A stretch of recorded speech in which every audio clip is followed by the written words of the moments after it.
Do we have any special intentions? Councilman Carroll?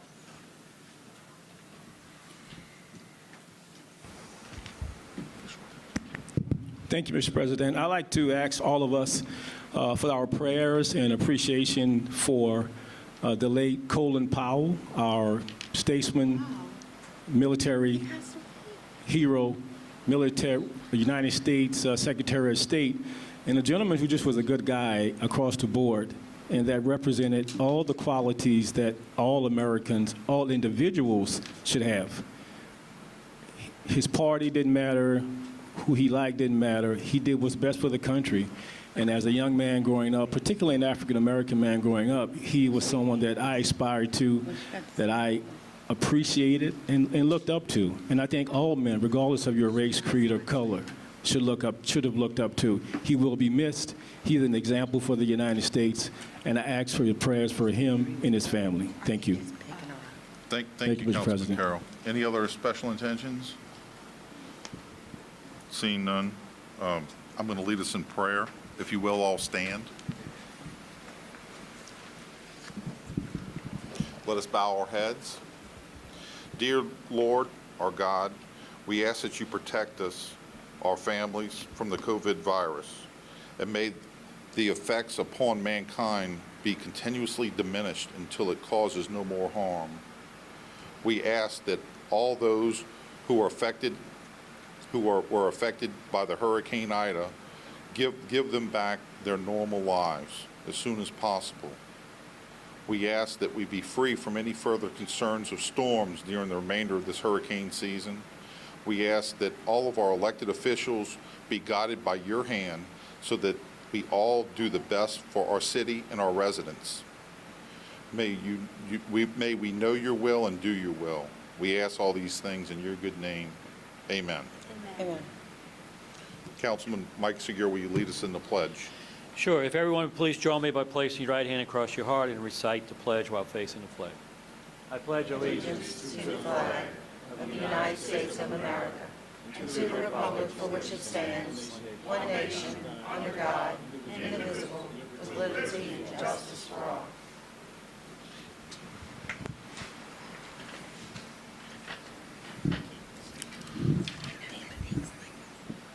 Madam Clerk. Yes, sir. Mr. Chairman, you have a quorum. Is there any resolutions, motions, or other items from the floor? Seeing none, under the consent agenda, we have item 1, approval of minutes, the regular council meeting of October 14, 2021. Item 2 is approval of alcoholic beverage permit applications. Item 2A is a resolution granting an alcoholic beverage permit to Discovery Health Sciences Foundation on October 30, 2021 at 3837 Loyola Drive in Kenner, Louisiana. Item 3 is approval of bingo and public gathering applications. Item 3A is application number 2247-21, the area of Committee of Neighbors to hold a public gathering on October 30, 2021 from 5:30 p.m. to 9 p.m. for the purpose of a block party on Moray between Farm and Centenny in Kenner, Louisiana. Item 3B is application number 2248-21, Our Lady of Perpetual Help School to hold a public gathering on October 29, 2021 from 6 p.m. to 8 p.m. for the purpose of a trunk or treat at 530 Minor Street, Kenner, Louisiana. Item 3C is application number 2249-21, Rachel Johnston to hold a public gathering on October 31, 2021 from 6 p.m. to 12 a.m. for the purpose of a block party on Cotton Bayou Lane in Kenner, Louisiana. Item 3D is application number 2250-21, Kenner Discovery Health Sciences Academy to hold a public gathering on October 30, 2021 from 11 a.m. to 4 p.m. for the purpose of a school fall fest at 3837 Loyola Drive in Kenner, Louisiana. Item 4 is correspondence, reports from the mayor, CAO, or department heads. Item 4A, at the request of the administration, a report from Mayor Zahn. Mayor Zahn, you have the floor. Thank you, Council Chairman. Y'all have a lot of high priority items on the agenda today, so we are not going to give mayor's comments except that we'll be back here next week and we'll give an extensive update on aftermath of Ida and where we are. I can just tell you right now we are ending the 60 days of debris pickup. Most of our buildings have been stabilized or mitigated, not repaired.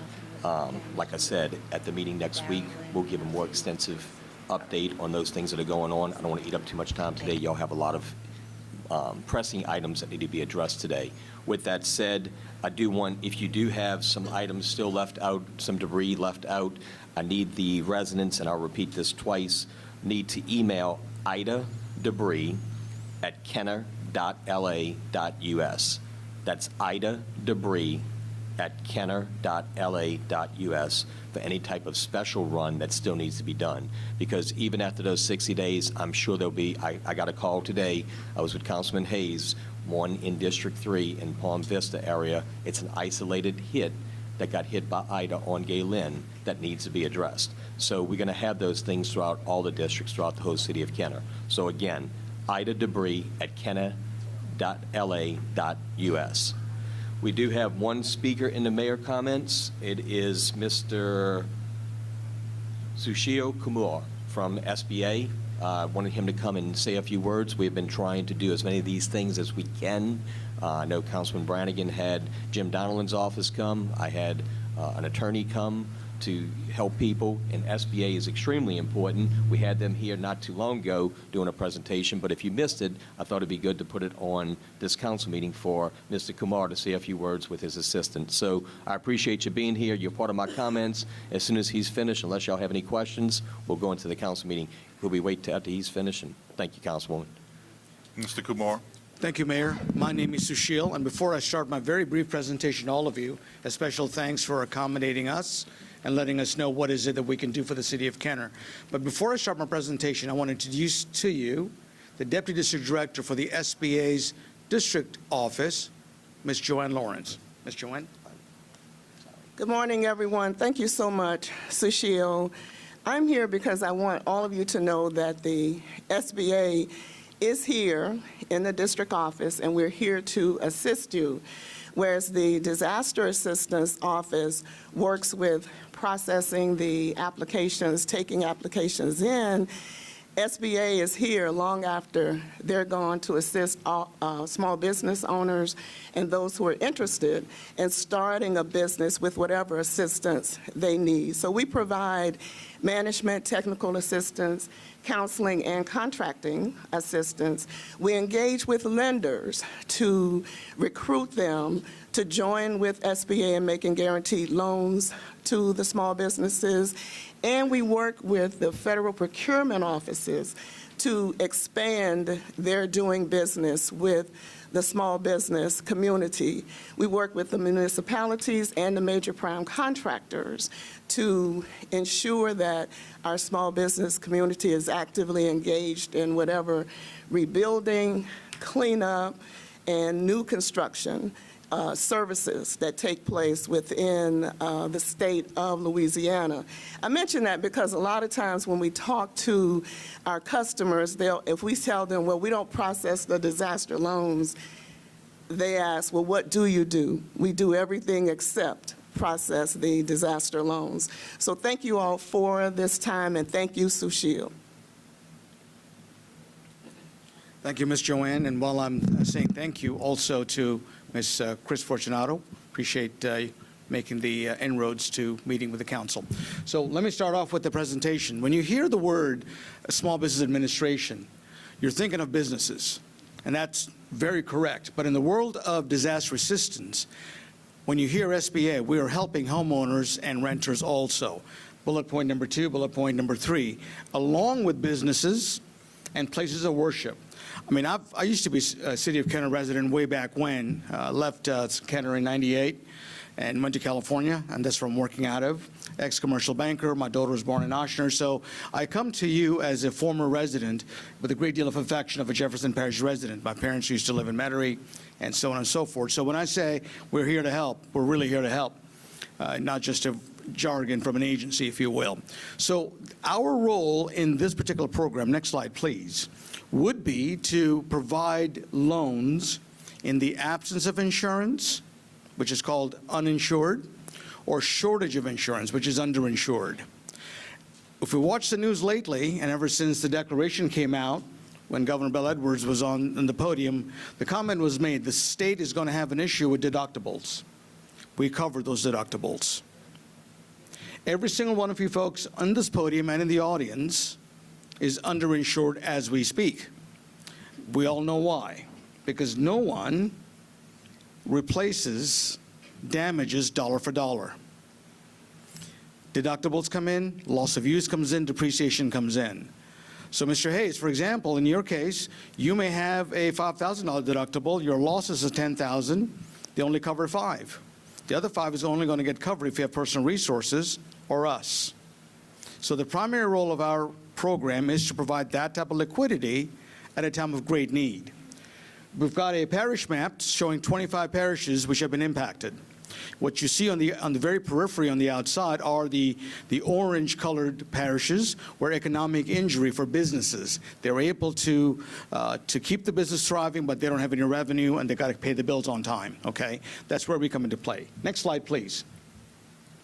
We are the primary source post-disaster for properly damaged properties, period, end of sentence.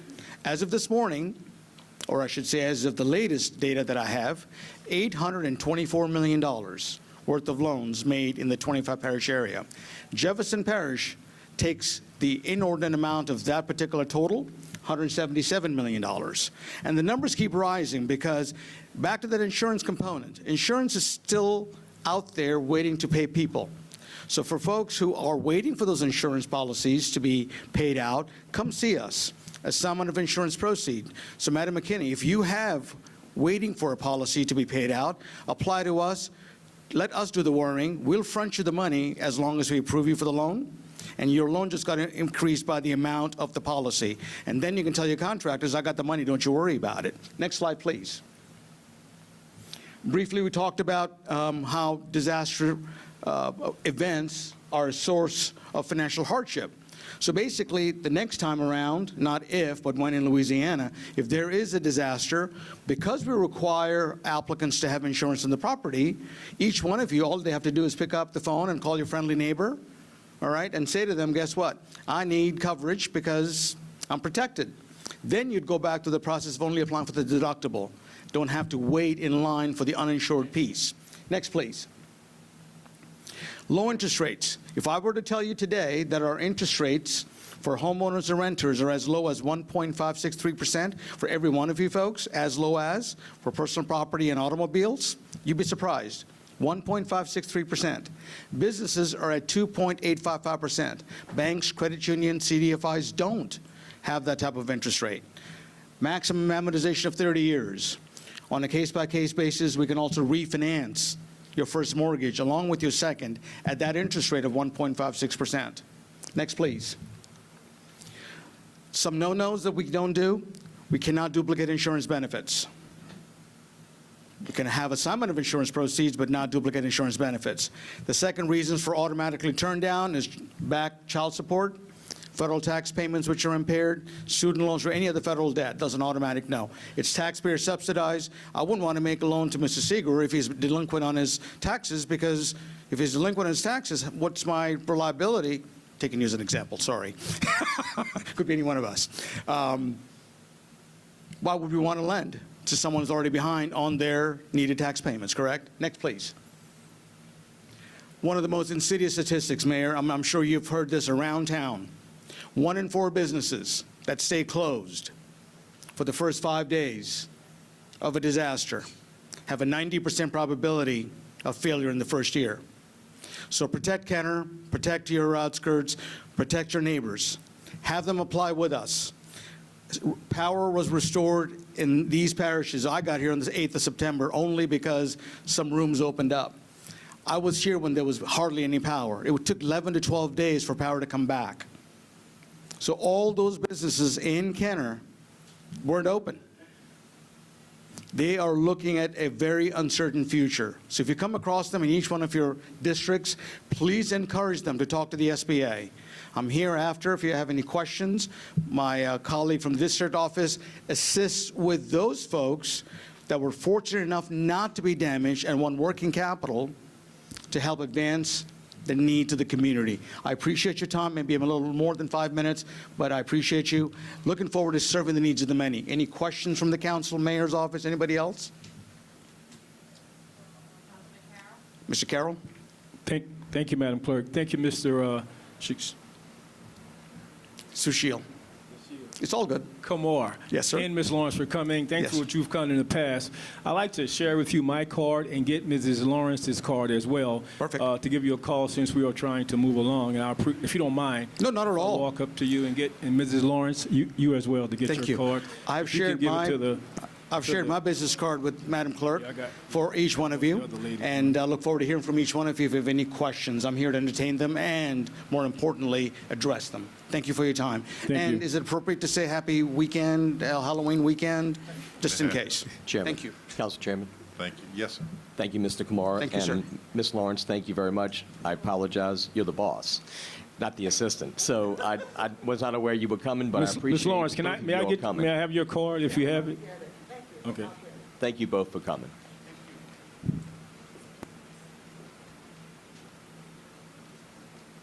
Councilwoman McKinney, you have the floor.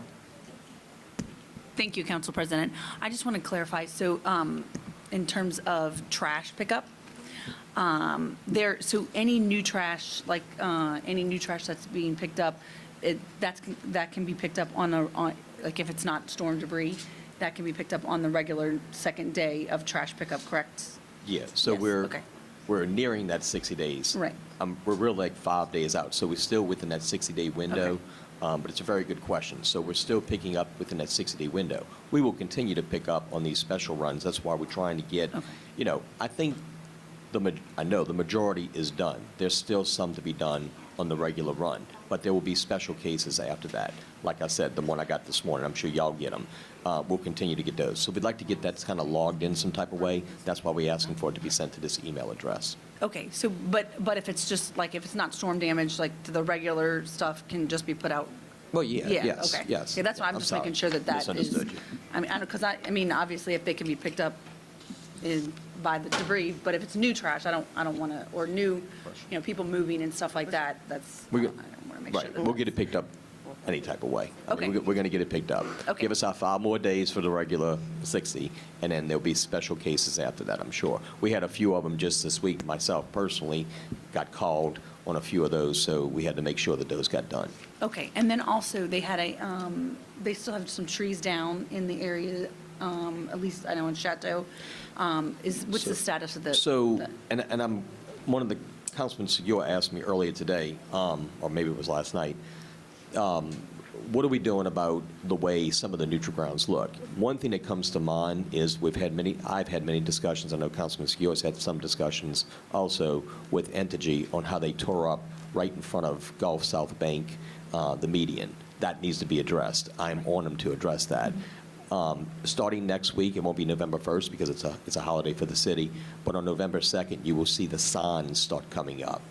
What falls into that, Councilwoman, is also the trees, the leftover pieces that will get picked up. Our city crews will do as much as we can over the next month getting that done. The home debris was the biggest thing, focusing on that, and also the business debris, but getting the major thoroughfares. And look, our city crews have been doing it already, but more extensively, we'll start doing that next week, starting with the signs. So if the residents see the signs out there, obviously they do. To me now, it's time. You have internet, obviously. You have capabilities. Most people have something in motion, or they've gotten their contractor. Those things were let go by me, and it was relaxed because we wanted to make sure people could rebuild their homes. Give us another month to get our cleanup done on our major thoroughfares, including those trees you're talking about. Some of them will take longer time. There's one right by your house Right. that obviously will take longer time because it's huge. There is a resident that just took care of his not too far from your house. I saw the other day. That's been addressed. So I think you're going to start seeing residents take care of those, and also us taking care as much as we can. But it's a lot for our tree company to make sure we get those big ones like by your house. Not your house, but near your house. Yes, thank you. No problem. Councilman Brannigan, you have the floor. Mayor, what is that reporting email, the address again, ida.la.us? Ida debris at kenner.la.us. Okay. And we have the 60-day deal, and a lot of trash has been picked up in the last few weeks, especially back in the Holly Heights, Westwood area. I have a running total of District 4 on every house that still has trash in front of it. I'm going to update it this week, so I'm not to send that to Chad anymore. No, he gets it already. He can send it to the email also, though. Okay. If you want to And- continue to send it to Chad, that's fine, but also to that email. But he Okay. gets it from that email anyway. Okay. That I just gave you. And the debris pickup companies, do they leave on the 60th day, or are they No, they'll- scaling down They'll trucks? they'll scale down more from the 60-day committed, that we committed to the 60 days, a little bit over 60 days, but they'll scale down. That's why we'll have those special runs happening. Okay. And we'll give this more extensive report next week. Okay, thank you. No problem. Thank you all for your questions. Councilman Hayes? Mr. Mayor, can we put that email address on social media? Absolutely. Ken Thank Emilio you. will take care of that after this meeting. Thank you. Any other questions? Okay, Madam Clerk? Thank you all. Thank Yes, you. sir. That will conclude the consent agenda. I have a motion by Councilmember McKinney, seconded by Councilmember Wilmot on the consent agenda. Council members, please vote. Councilman Segura, Yay. Hayes, Yes. Brannigan, Yes. Brennan, Yes. McKinney, Yes. Wilmot, Yay? Carroll. Yay. Motion passes 7-0. Under the public appearance agenda, we have item 9, public hearings and final passage. Item 9A is a public hearing regarding summary ordinance number 12,908, an ordinance dividing the city of Kenner into 5 councilmanic districts and providing an effective date thereof. Therefore, I have a motion by Councilmember Wilmot, seconded by Councilmember Brannigan, to open the public hearing. Council members, please vote. Councilman Hayes, Yes. Councilman Brannigan, Yes. Councilman Brennan, Yes. Councilman McKinney, Yes. Councilman Wilmot, Yay? Councilman Carroll, Yay. Councilman Segura. Yay. Motion passes 7-0. We're now in a public hearing. Is there anyone from the audience who would like to address the council? Please come forward and state your name and address for the record. Al Morella, 4260 East Loyola Drive, 5th District, 49 years. First of all, let me say this. I've been a resident of District 5, come June will be 50 years. I know it's a federal mandate that you guys have got to look at the census and look at the population in the city every 10 years. But I got some questions here. Now, District 5, in almost 50 years that I've been living in this city, has always been the largest district with the largest subdivision, University City. Now, why is it that in the last 28 to 30 years, we've lost 14,000 people, maybe more than that now, out of our city? Okay? In 1992, in the early 90s, we had a population of 80,000 people in this city, 80,000 plus. We was the 5th largest city in Louisiana, pushing to overtake Lafayette for number 4. At no time was there ever a proposal to try to expand any districts in this city at the expense of another one. That's number one. Number two, we got an election coming up shortly. And if I'm wrong, qualifying opens the end of January. So the timing of this whole thing is suspect. Now, I'm going to say this to you.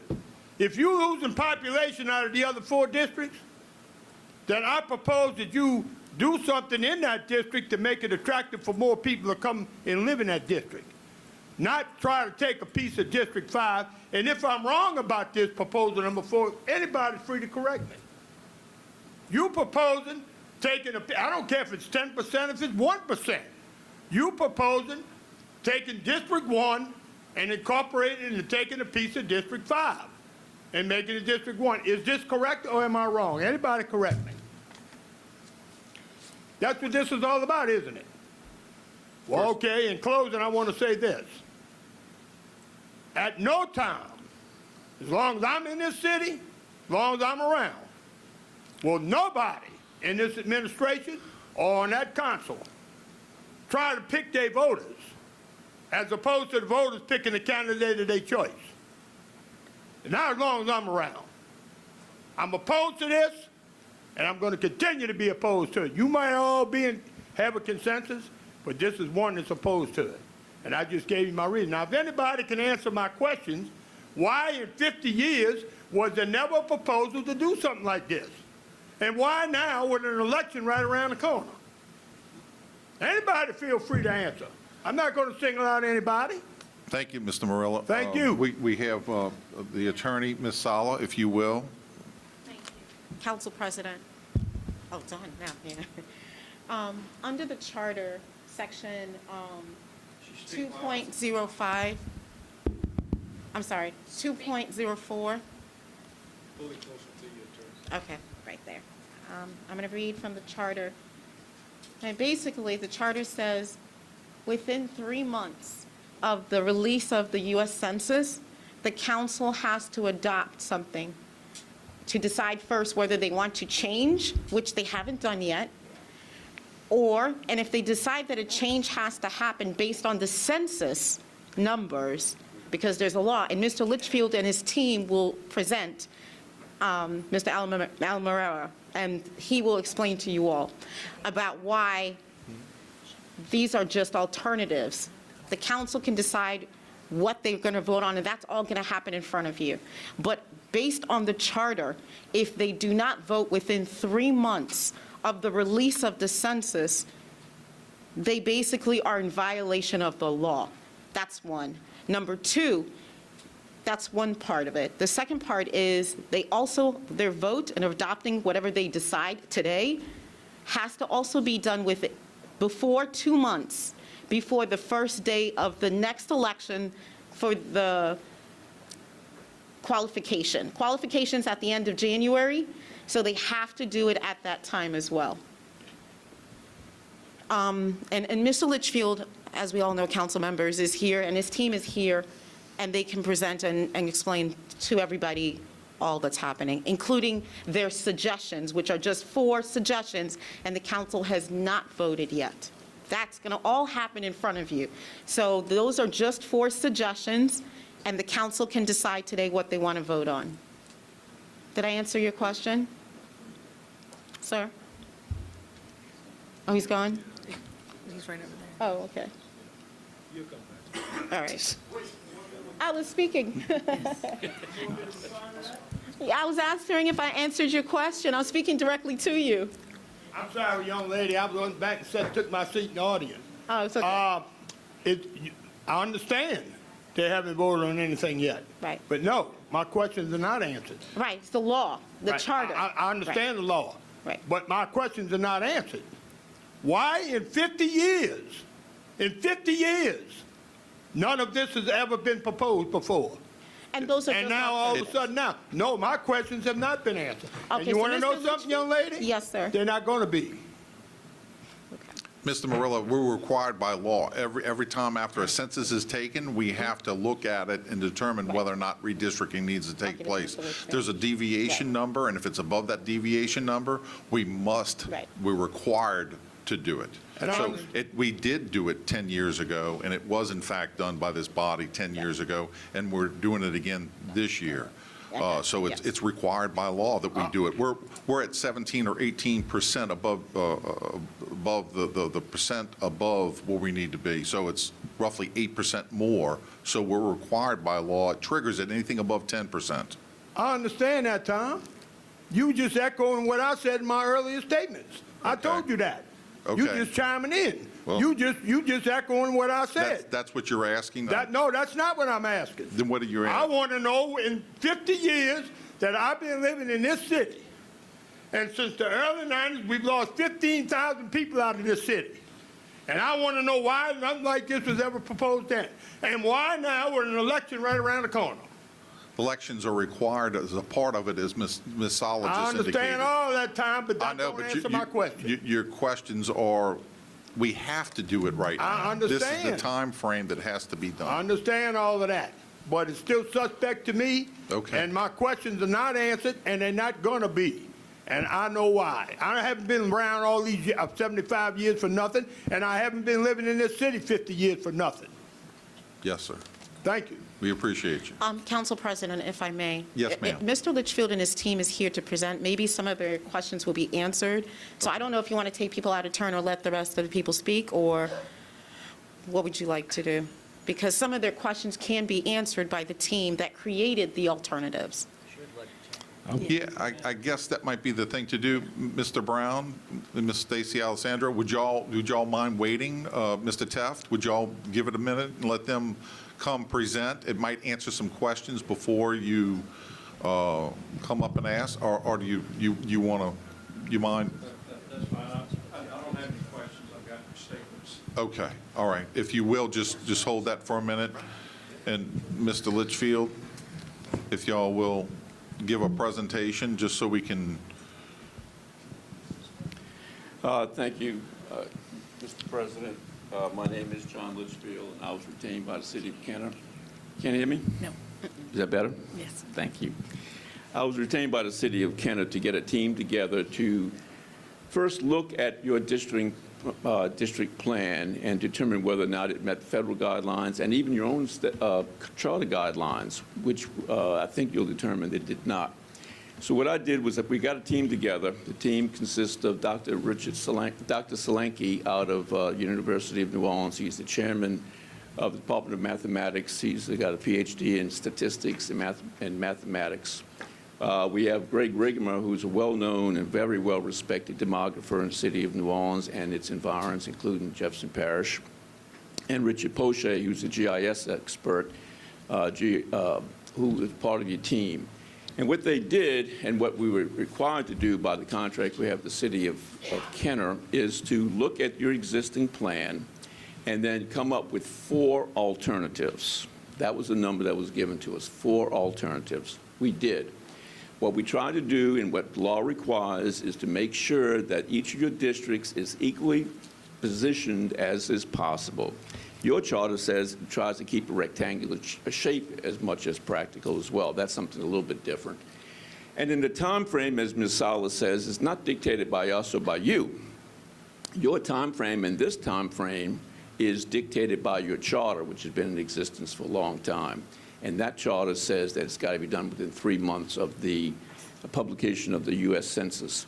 The U.S. Census this year was delayed because of the COVID problem. So instead of coming out in March or April, it came out in August. And Ms. Sala was very on top of things and made sure that we got this done within the 3-month span that she and you have to have this done. So your team got together very, very quickly. We showed you what your existing plan was, and what we developed was 4 alternatives. And those 4 alternatives, as will be explained by Mr. Rigemer, had to meet those federal and state guidelines and your own personal City of Kenner guidelines, and we do. We had 2 meetings, 2 public meetings, one up here in this chamber and one in the chamber down in South Kenner. And I thought they were very well attended and some excellent comments, which the council took into consideration and I hope will take into consideration. The purpose of your meeting today is now to introduce an ordinance and have it voted on. With that said, let me introduce Mr. Greg Rigemer and see if he can answer some or address some of the specific concerns, and Mr. Poche. Thank you, John. As John said, we were required by contract to develop 4 alternatives. It was an iterative process. We met with council people, we met with the general public, we studied the census data, and we developed 4 plans that meet the general requirements for redistricting. Being an iterative process, by the time we got to alternative 4, it appeared to be the most popular alternative. One of the things that we heard consistently throughout the process was, we like it the way it is, we want minimal change. As the districts exist today, there's an 18% variation between District 1 and District 5. District 1 being the smallest, District 5 being the largest. The deviation permitted is no greater than 10% between the smallest district and the largest. Therefore, District 1 has to grow a bit, District 5 has to come off a bit. Richard is standing at alternative 4, and minimal changes were made from the current configuration to meet the requirements for the new council districts. As we have it drawn now, there is about a little bit less than 10% deviation, which is fully acceptable. Less than 10% is acceptable. You're at 18%. So The closest that we can get to keeping you the same is keeping you right under 10%, and that's what's been done. Richard is at Alternative 4, And I'll and he quickly, can point out the changes, the minimal changes that were made to be in compliance with the requirements. yeah, so District 3 had to increase in population a little bit, and we picked up 2 blocks in 34K to between District 2 and 3. District 1 needed to increase in population, and District 5 needed to decrease population. So what we did in District 1 is pick up another block up to, having trouble reading that, the Holy Cross Place, and then part of Old Miss Drive.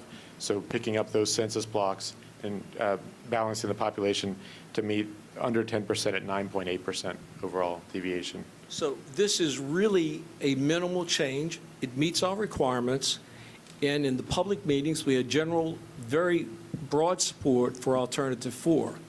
No support for Alternatives 1, 2, or 3, on that. And so, as I said, we're required to develop 4 alternatives. By definition, it means 4 different plans.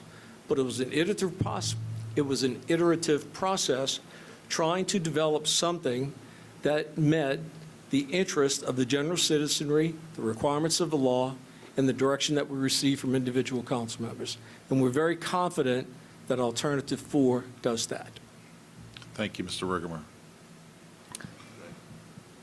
Mr. President, and I left out, and I should not have left out, one of the big things we had to do, superimposed upon all of this, is to make absolutely sure that the minority voting rights were not diminished in the city of Kenner.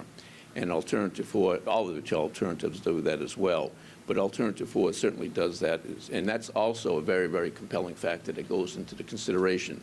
So it's not as easy as just taking here and taking there. You got to make sure once you move it, everything still lines up and meets the law, and I suggest to you that these alternatives do.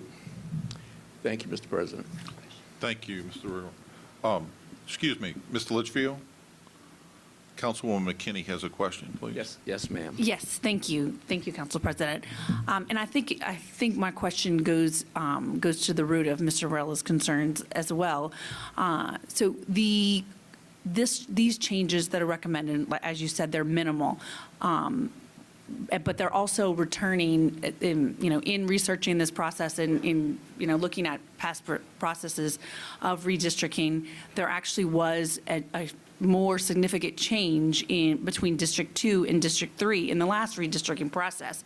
So there has, in the past, at least the last census process, there has been population shifts and changes between districts that were significant because there were changes in half of a neighborhood actually in District 2 to District 3 or District 3 to District 2, and that's actually going to be somewhat restored with Alternative 4.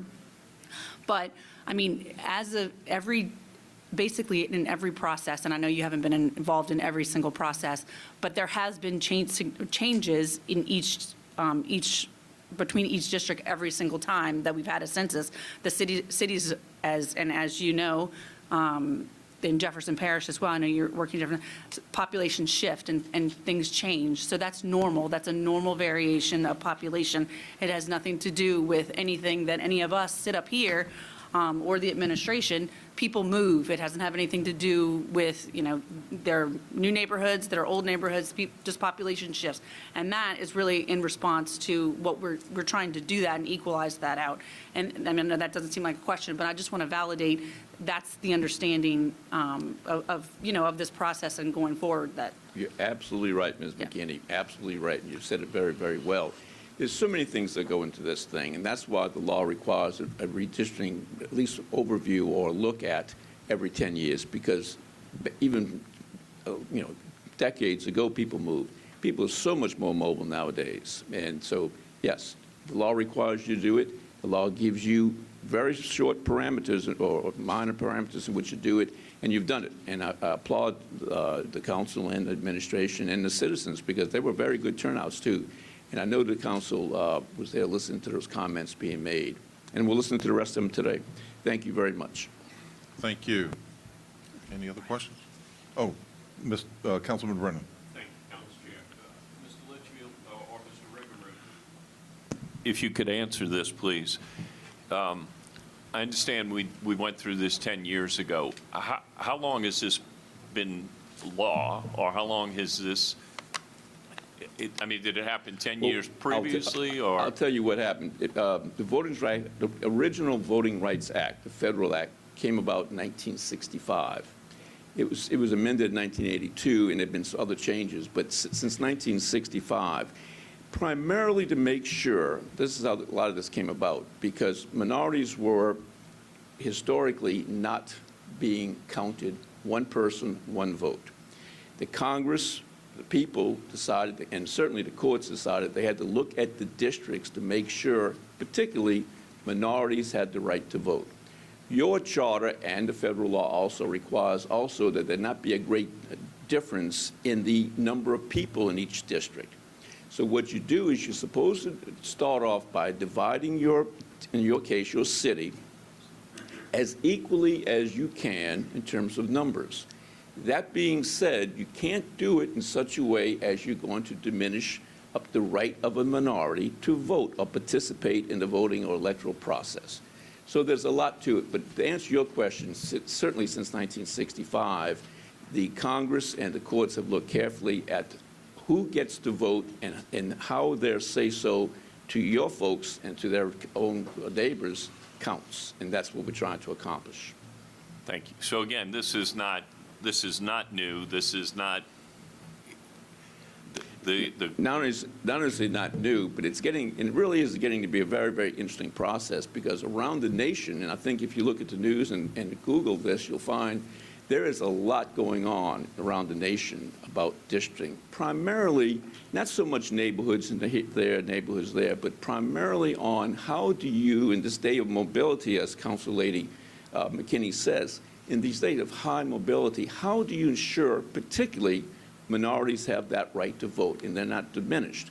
So you look at it. 10 years is a long time. A lot can happen, I suggest to you, in 10 years, and I think a lot has.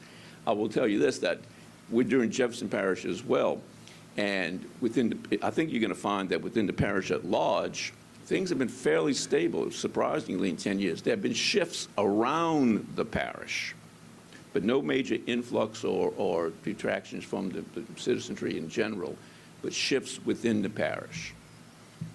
Thank you. Appreciate your comments and y'all's work. Councilman Brannigan, did you have no questions? Okay. All right, Madam Clerk. The public. Oh, I'm sorry. Here we go. If we will, Mr. Brown. I assume you're ready to finish the public hearing. Richard Brown, 824 Sessions Lane. To respond to Mr.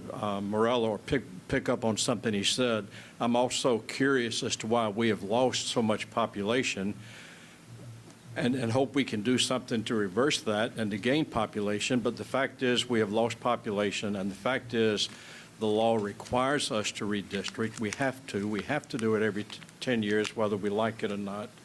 District 5 has increased in population. District 3 has lost, District 1 has lost population for whatever reason. We're out of balance. We've got to change it. Mr. Morella asked, why haven't we done this before? We've done it. We did it 10 years ago. I remember that vividly. And there were 4 maps, and then a consensus developed around one option. Just like this time, I think there's a consensus developing around option 4.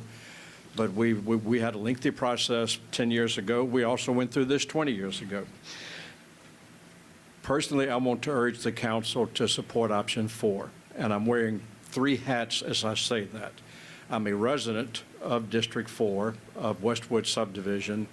I'm also the commissioner in charge of Precinct K17, which would be affected by proposals 1, 2, and 3. And I'm also president of Citizens for a Better Kenner. And in all 3 capacities, I have a strong preference for option 4. So does Citizens for a Better Kenner.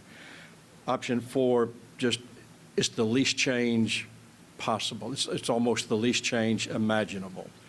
And I think it only way it affects District 5 is that District 1 picks up 1 or 2 streets in District 5. I think option 4 is by far the best option. I encourage the council to do that. It maintains the integrity of what we have now. It's the least disruption. It gets us within the guidelines. It's certainly the least controversial. So I urge you to go with option 4. Thank you. Thank you, Mr. Brown. And Ms. Sala, I understand, I wanted to ask if, as far as number of times that we've had redistricting in the city of Kenner, if you have any information on that. Yes, the council clerk does. Ms. Council Clerk, can you let everyone know how long, how many times in the last few years? Yes, ma'am. In 1992, we did a redistricting. We clarified the districts 4 and 5. We clarified the Rhine Drive division, and that was in 1998 that we did that. In 1992, we redistricted. 2011, we redistricted, and 2021, we redistricted. Thank you. Thank you for that. Thank you. Ms. Alessandro, name and address. Stacy Alessandro, 3309 Chateau Boulevard. Hello, everyone. I am here in support of option 4. Like Mr. Brown, I'm an officer with Citizens for a Better Kenner. We have studied this issue extensively. One of our officers attended one of the meetings, but we've watched both of them.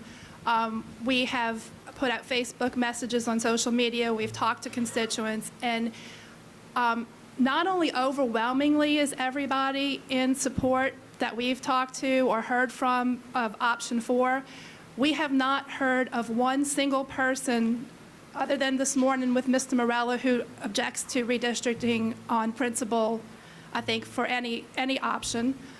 We have not heard from one single person who wanted any other option but option 4. The reason that we stand behind option 4 is, like Mr. Brown said, it is the least disruptive. It only takes, from what I can see, one street out of District 5. They just lose one street. But more importantly, what it does is it keeps neighborhoods together. I know this is about numbers, but you also have to look beyond the numbers. One of the options split a neighborhood right down the middle, and that's not good. Another one took Canes Brulee away from the council person who would represent them, and they're right there by the Esplanade Mall and by the other strip mall. So they have a vested interest in what happens in those areas. So for multiple reasons, I think that the option 4 is the best one, and I encourage you as well to vote for option 4. Thank you. Thank you, Ms. Alessandro. Mr. Taft, name and address, sir. Greg Taft, 3720 West Loyola Drive in Kenner. I don't have a group, and I don't have a group of people, and it's just me as a citizen coming forward. District 5, especially the University City area, is probably one of the oldest areas within Kenner, along with a lot of District 1. And so the population changes probably won't shift as other neighbors where people are more maybe affluent and they get transferred due to their jobs or what have you. But my thing is to keep our district intact, because we have a lot of older people in our district, especially in University City. You have generational people like you do in District 1 in University City, because as parents die off or leave, their family is taking over that residence, so they're not leaving, because it's a generational thing. So I am for alternate 5 because it's the least disruptive, and it keeps University City intact. because our families, and most families in University City, as in District 1, grew up there. So it's part of their life. So I am for the alternate 4 because I want to protect University City. Thank you. Thank you, Mr. Taft. Council Chair. Yes. Mr. Taft, just to clarify, because I think you said, I know at the end you said 4, option 4, but you'd said 5 earlier. Well, Just- I meant alternate 4. I'm just asking you to clarify, Yeah. just, Well, I look at, University City's in District 5, so, I'm old and senile. So I sometimes say something I don't realize I'm saying. It is alternate 4, yes. thank you. I just wanted to clarify. Thank you.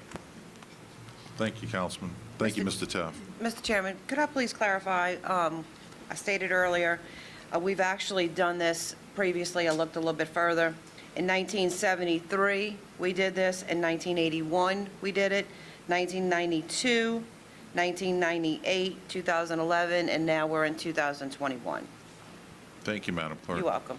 Is there anybody else from the audience that would like to speak on this matter? Any questions from anyone? Mr. Chairman, if we Okay, could Madam close your Clerk? hearing. Yes. Yes, ma'am. Let's go We'll close forward. your hearing, and then we can proceed. All I right. have a motion by Councilmember Wilmot, seconded by Councilmember Brannigan, to close the public hearing. Council members, please vote. Councilman Brannigan? Yes. Brennan? Yes. McKinney? Yes. Wilmot? Yay. Carroll? Yay. Segure? Yay. Hayes? Yes. Motion passes 7-0 to close your hearing. I have a motion by Councilmember Wilmot, seconded by Councilman Brannigan, to put it on the floor for approval. Mr. Chairman, the clerk's office has received a request for an amendment to this item. On behalf of Councilmember Wilmot, we will be making an amendment to accept alternative 4 as Exhibit A. The map and the description would be included as Exhibit A. I have a motion by Councilmember Wilmot, seconded by Councilmember Brannigan, to accept alternative 4. The amendment is on the floor for discussion. Thank you, Madam Clerk. I'd like to open by saying that every 10 years, after the census data is obtained, and we've discussed this already, but I'm going to repeat it, the Kenner Council must look at the need to redistrict the city for 5 councilmanic districts. If the deviation is above 10%, then we must redistrict the city. This was such the occasion at this time. In so doing, we have held 2 public hearings for the public to give their input into this process. The first hearing that we had was held on Monday, October 18th, 2021 at noon here at the Macy's building in the Esplanade Mall in Kenner. And the second meeting was held Wednesday, October 20th, 2021, 6 p.m. at the Kenner Council on Aging, 641 Compromise Street in Kenner. The Litchfield team was present at both of these meetings and gave their presentation as well as they did today. And they developed the 4 alternative maps for us and the public to review. We can, as I understand it, consider any one of these to amend and put into this legislation, as well as any other alternatives. I believe that I assisted with the demographer in crafting map 4, as well as some of the other colleagues have done so as well. So after carefully reviewing all of these alternatives and numerous other possibilities, and having attended both public hearings, and after carefully listening to the public's desires, I have requested that map alternative number 4 and the detailed language describing the map be adopted and incorporated by way of amendment into the legislation. At the beginning of the process, I understood and believed that the less change is best. Map alternative number 4 clearly provides us with that option. It has minor changes between districts 1 and 5 and 2 and 3. It changes a few streets and falls within the allowable deviation. The other alternative maps, 1 through 3, create more of a domino effect and impact all 5 districts. In both public hearings held, I believe that the public was clearly expressing that they want map alternative number 4. I therefore strongly support map alternative number 4. I ask that my colleagues also support map alternative 4 in the detailed language describing it set forth in this amendment we're offering at this time. Thank you. Mr. Chairman, Councilman Brannigan has his hand up. He'd like to speak. Councilman Brannigan, you have the floor, sir. I just wanted to thank the residents that I represent in K-17 for coming out and speaking where they want to be and what district they want to be in. I think that the impact from West Esplanade and developments on West Esplanade have an impact on that neighborhood, and I just want to thank y'all for coming out and making your thoughts known. Anyone else would like to make comment? Councilwoman? Councilman Carroll? Thank you, Mr. President. And I'd like to thank Mr. Litchfield and Mr. Rigamer for their presentation, particularly to straightening up, to try to give some explanation of some criteria for Mr. Al as it relates to his question. It's important for us to do that. Thank you for the history lesson as it relates to what the census is about, what it meant to establish way back in 1965 and 66. And from a personal standpoint, myself, for being a minority today in the city of Kenner, because that may not be the same in 10 more years. So the rule of law will apply today, which affects a lot of people who look like me, but 10 years from now, it may not. But the rule of law should apply for everyone, and it should be fair. Also, I had the privilege of being on the council 10 years ago working with Mr. Rigamer, and I appreciate his expertise. I appreciate the fact that the process that we had today was the exact same thing 10 years ago.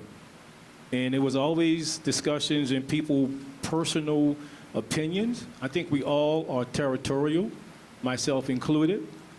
Mr. Brown said that it was a consensus. Well, little information, I was not in favor of the one that we chose. I was in favor of a second one. But the reality is we all have to work together. I did not support the one we chose, but at the end of the day, I realized that it was going to be the one that ruled the day, not only for the council, but the people. When that happens, then I have to side on the side of the people. And I will do the same always. I have limited experience, unlike Mr. Rigamer, I'm not a demographer. So I normally looked at this from my personal standpoint, and what I felt was for the citizens of Kenner, particularly District 1, and had the opportunity to speak with a demographer, to be able to give him the information what I felt, and for him to ensure that the information that I thought or my feelings didn't get in the way, but to ensure that what I would do would be best for District 1 and the city of Kenner. He gave me his opinion. I based that on my opinion, how I'm going to vote today. So what I'm saying is I can appreciate Mr. Al. I definitely appreciate Mr. Rigamer and Mr. Litchfield. I appreciate the council because it is our job to be able to represent our districts, our constituents. And after that, some people will like it, some people will not like it. But at the end of the day, we have to do what's best for the city of Kenner. And I feel my support of number 4 is for the best interests of the people in Kenner. And I support everybody else, even the people who may not totally agree to that. But I believe today, this is the best for the city of Kenner. Thank you, Mr. President. Thank you, Councilman Carroll. Councilman Segura, do you have a question? She was before me. Oh, no, She was before me. You want to, Councilwoman McKinney? Yes, thank you. Thank you, Council President. I just want to comment and say, first I want to start by thanking Mr. Litchfield, Dr. Slinky, Mr. Rigmer, and Dr. Poche, believe he's doctor, also for creating and working with us. I think that, this process, as a student of political science, this is something I read about in books, and now to be involved in this is, I think, to me, it's very exciting, just on a different level. So I know the history of the Voting Rights Act and why we have to do something like this every 10 years. And I just did want to point out that overall, overall, between the last census and the new census, there was actually an overall population difference of only about 300 people. So there hasn't been really much growth or losing of people. I know that Mr. Morella commented and said, at one point we were we were the 5th largest city. We're the 7th largest city in the state of Louisiana now. But I also think that, so obviously we are losing some population, but just as a comment to District 5, District 5 is one of the areas that actually has had room at this point to expand and add new neighborhoods. At this point, the city is evolving, and if you look around the city and the population, it's an older city. We're being replaced by newer people. That's just a normal cycle, a normal city. So I think that it's really important to look at those concerns and yes, be proactive about it, but also look at overall the population shift has been minimal. That's probably even less, that could be a margin of error as well. So we've remained pretty static over the past 10 years, and there has been some population shifts in terms of actual, different minority groups moving and getting around. But I think overall, this plan, District Alternative 4, is really good and deals with that, minimizes the population shifts, answers all the legal questions, and really is going to help citizens understand.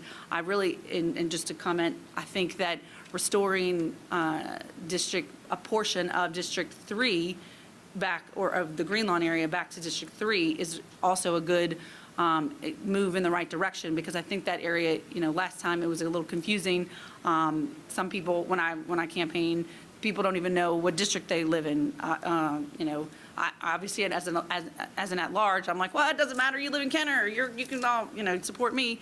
But as a district, on a district level, I think it's really important to not make it more confusing or more, more challenging in terms of precincts and all of that information. So I think that Alternative 4 does that. I think the team did a really good job of all working together, working with us and responding, as well as the citizens. I think it's really exciting to have all the citizen participation and feedback, because it shows that people actually care and want to be part and have an impact into the community that they live in. And successful communities have community involvement. So thank you as residents for being here. Very good. Councilman? Thank you, Council President. Sure.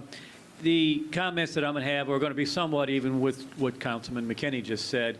A lot of shift in the population came 20, 30 years ago when the airport settled a lawsuit for noise and bought out properties in District 1, District 2 primarily. And those residents chose, as you can barely tell, to not resettle in Kenner, and they moved out of Kenner.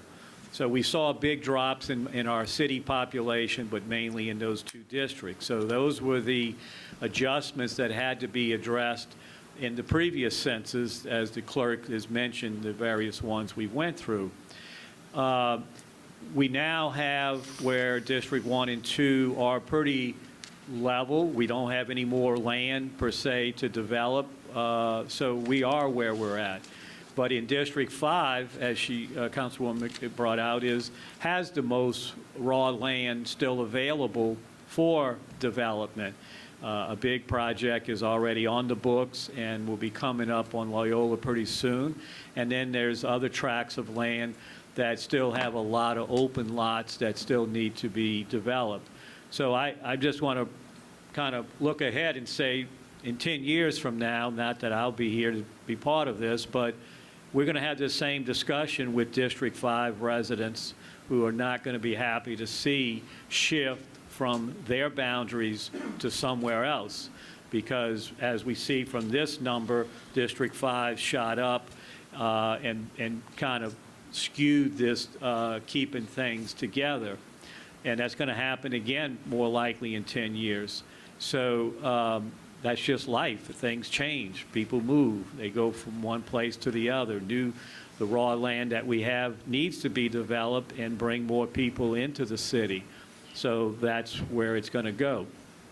And also, as Councilwoman McKinney mentioned, and this is where I want to go next, is, yeah, when I had to start walking the streets in 2014 and campaign in this new area of what was District 3, that it would now became District 2, from West Esplanade to Vintage, Duncan Canal to California, I had the same comments. Who are you? Why are you here? I'm in District 3. I don't need to vote for you. You're not my representative.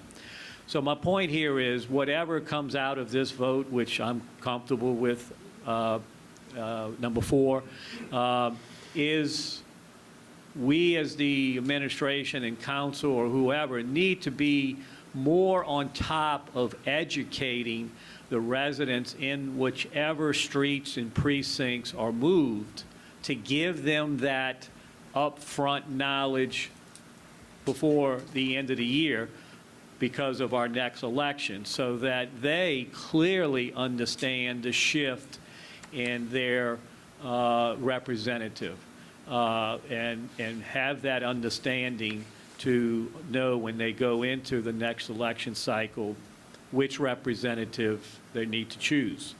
And that is good for them to have that knowledge. So I'm not sure if it's, because when I asked some residents what information they got about the change, then, well, we got this, and they showed me a little 2x4-inch postcard, I think, from the Register of Voters that just said, oh, you're now in District so-and-so.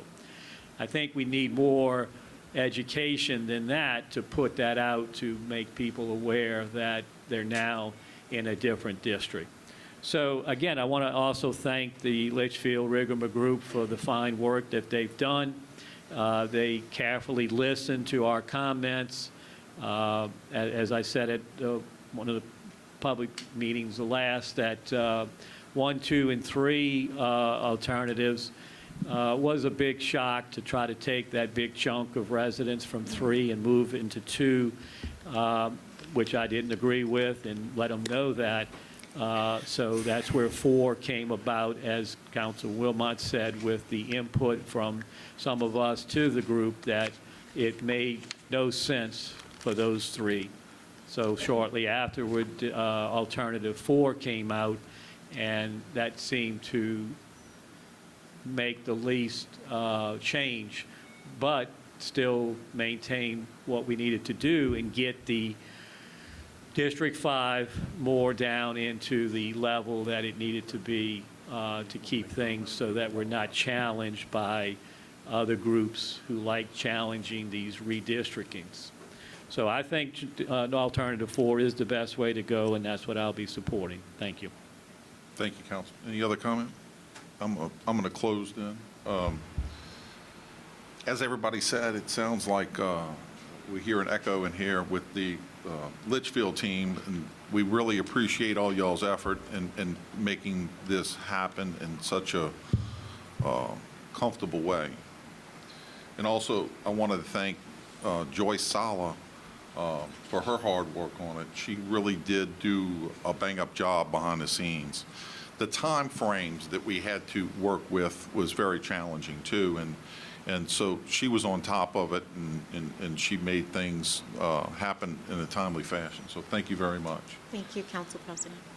Madam Clerk, thank you as well. I know we had numerous phone calls on this, as well as I did with everybody else, and I know you were involved, and thank you too for your work and dedication to the city of Kenner and redistricting efforts. And the people who came forward and made comment on this, wow. That's all I can say. Thank you, thank you, thank you. Man, y'all made your voice known very, very, very clear, and I think we got it, you know. So with that, I'm hoping that everybody supports map alternative number 4 and the legal description associated with that map. And Madam Clerk, if you can, just describe what the amendment is before we vote on it. Yes, you will be voting to amend the ordinance to include Alternative 5, along with the description, the map and description, Alternative Clerk. 4, as Exhibit A. that will be made part hereto of the ordinance. Just for clarification, that's a map alternative 4 and the legal description that is associated with that map? Yes, sir, alternative 4.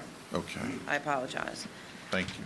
Council members, if you're ready, please vote. Councilman Brennan? Yes. Councilman McKinney? Yes. Councilman Wilmot? Yes. Councilman Carroll? Yay. Councilman Segura? Yay. Councilman Hayes? Yes. Councilman Brannigan? Yes. Motion passes 7-0. Mr. Chairman, we also have a second amendment. Wait, Clerk, was that just the vote on the amendment? Yes. So we now need to go approve the amended version? I have another. No, we have, another she had another second amendment. I have another amendment that we have received from the legal department. How did I put that paper?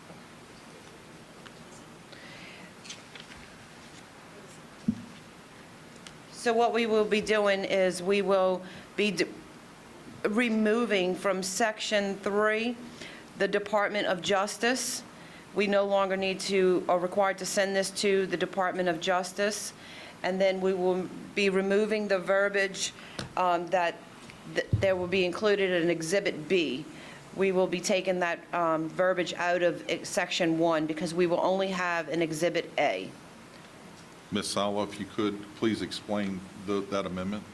I would actually ask Mr. Litchfield.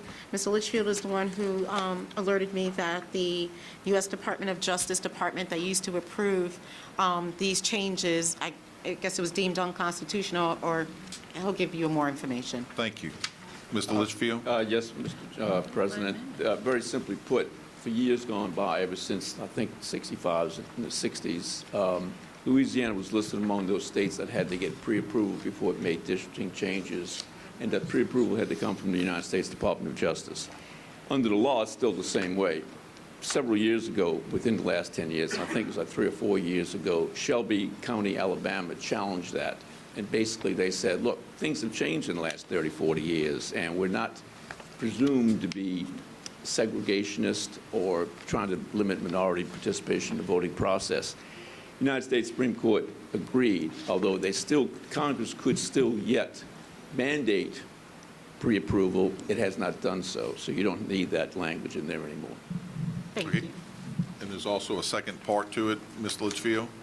There's a second part to it, I think, where we, instead of having an Exhibit A and an Exhibit B, we now only have Exhibit A. Could you explain that? Yes, I think the clerk had made that clear.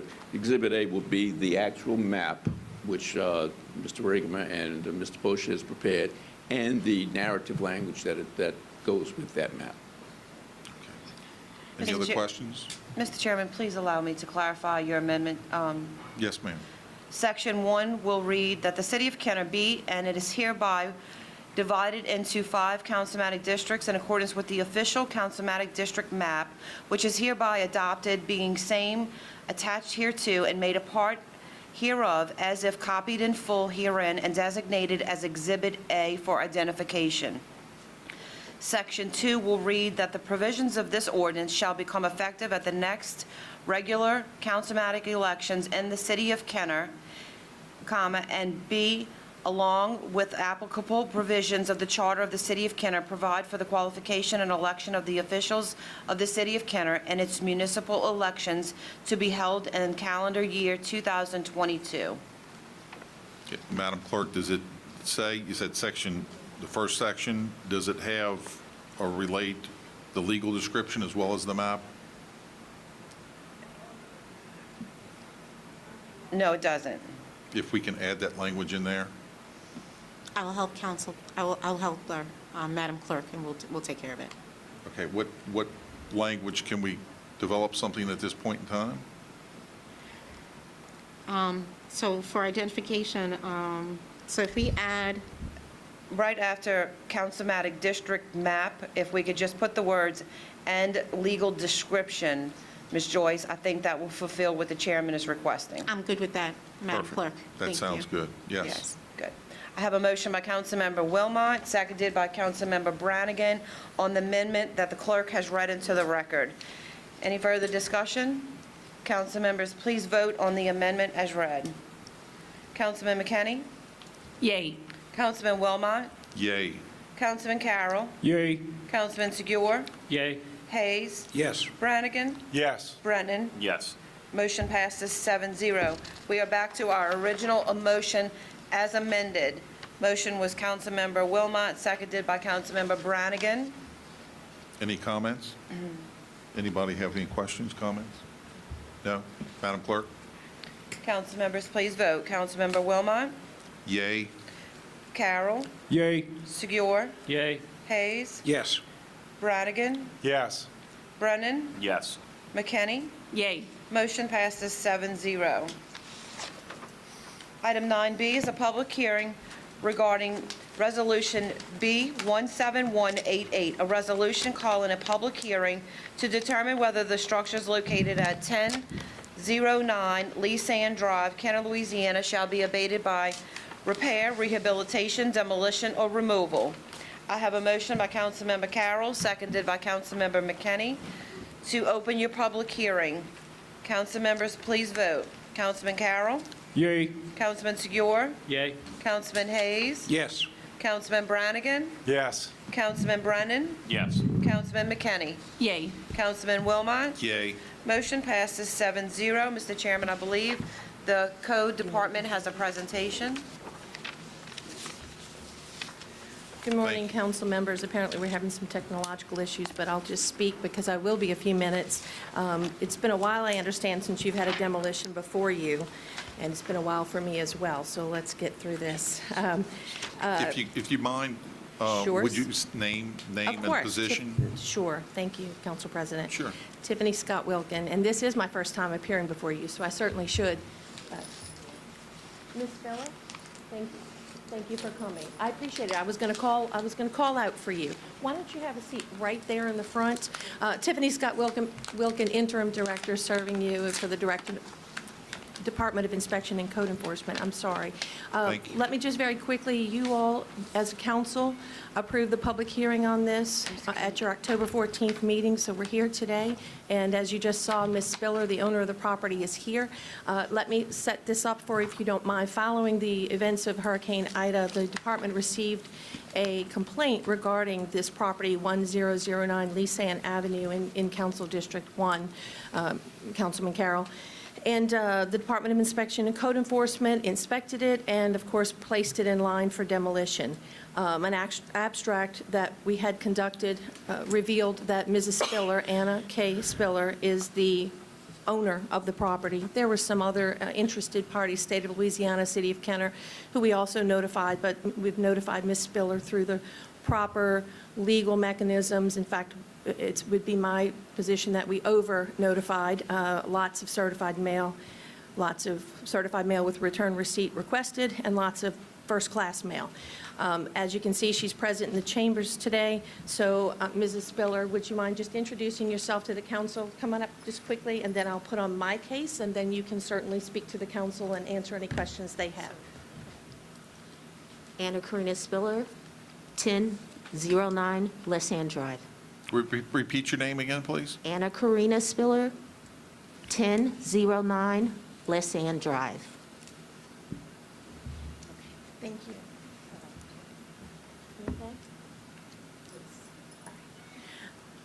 Council members, I have had the privilege of having a very long conversation with Mrs. Spiller after she was notified, and it is a particularly sensitive issue, of course. I've presented you with each of you an envelope that contains the structural engineer's report, digital engineering, as well as the report of South Central Planning and Development Corporation. And we've also provided Mrs. Spiller a copy of the same reports that you're looking at today. Our department has to, even though a part of the structure is still standing, based on the report of the engineer, the professional engineer, we have to recommend that you order demolition of this property. It's unsafe, it's dangerous to the public. I can give you some of the details. Of course, you're looking at the report. We've gotten two different reports. Like I said, we've sought out to get both of those reports in writing, and both of those reports have come back as the entire structure needing to be demolished, although it is the rear portion, which we typically call a camelback, that has fallen onto the neighboring property. I'd like to also mention that this is a public hearing, and the neighboring property was, I spoke to the owner of the neighboring property, 1015, I believe, Lee Sand, and if they're in the courtroom, I'm sorry, if they're in the chambers, they can also plan to come up and speak during the public portion of this.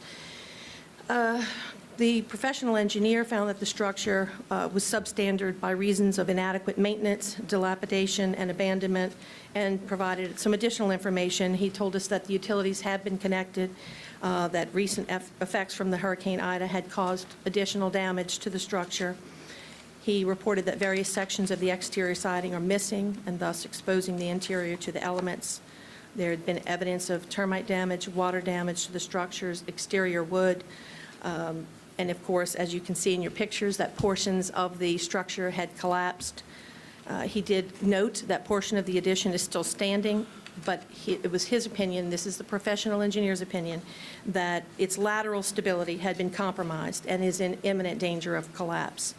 The professional engineer also stated that, did state that it's a serious public hazard and that the remainder of the structure should be, that is still standing, should be taken down.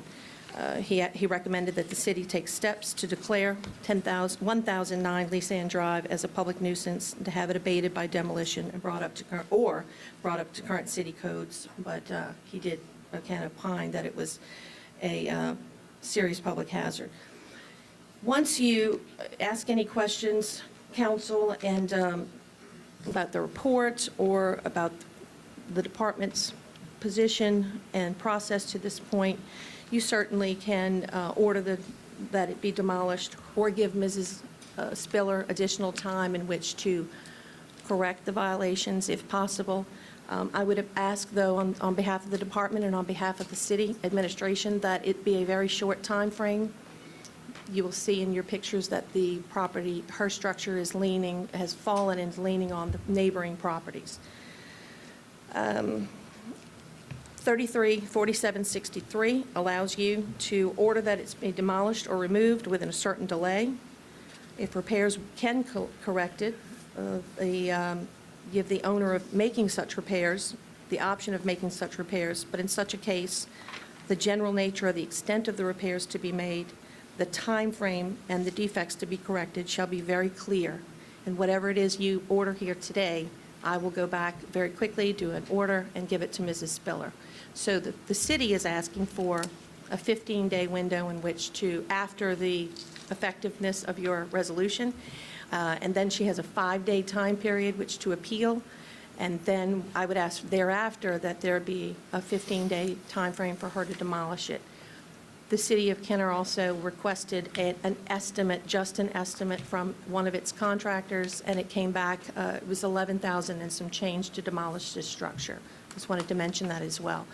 If you have no other questions for me at this moment, I would like to allow Mrs. Spiller to speak.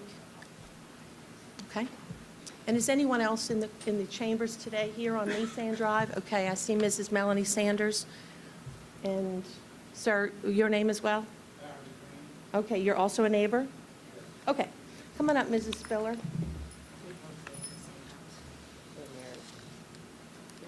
Yeah. Thank you. Hello.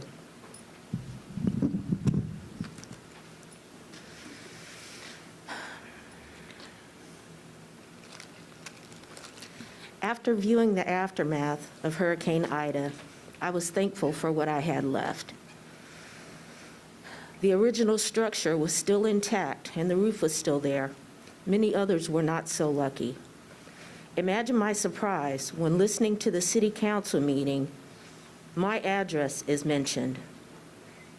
Not only first, but the only address mentioned in all of Kenner. All of Kenner. Why am I the target?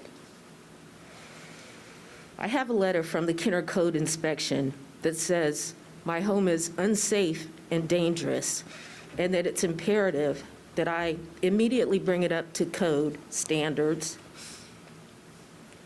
or completely remove it.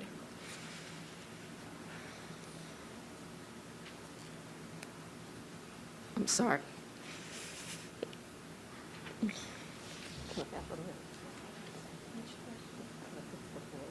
of course. I'll take a minute. That's fine. Council, I was reminded by our staff that you have the privilege of having the photos, but the public doesn't. So if you don't mind, we'd like to put on the screen some of the photos of the property. That's okay. We'll take that moment while she needs a moment. Okay, if we can go through them a little more slowly so I can explain. Okay. Okay, here we go.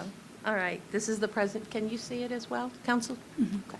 All right, 1009, this is Mrs. Spiller's property.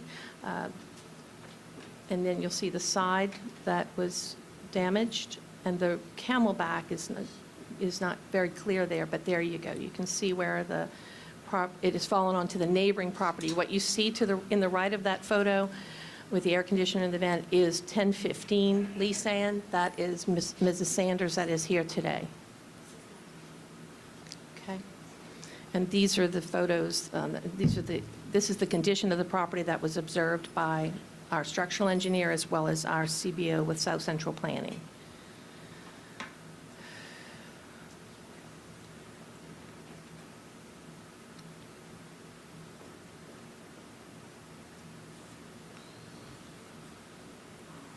Okay. All right.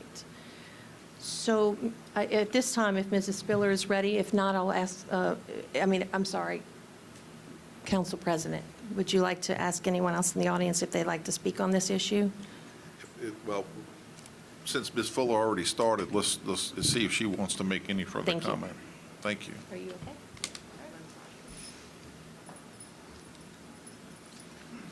Sorry.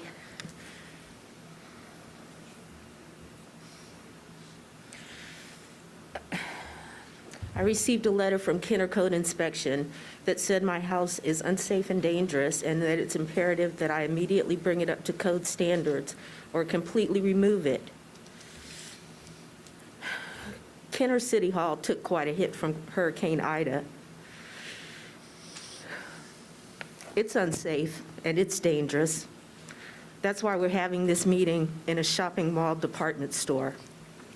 Are you going to immediately bring Kenner City Hall up to code standards, or are you going to remove it? I'm being asked to propose a timeline for consideration and possible approval. Do you have a proposal or timeline for work on City Hall for the people of Kenner to consider and possibly approve? Look around at all the debris still piled up on the curbs. You tell the people of Kenner that you're doing everything you can with your resources, yet there are existing resources to wreck my home and turn it into a giant pile of additional debris.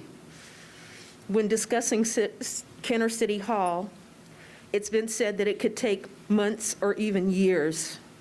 You say, revisit it after the holidays.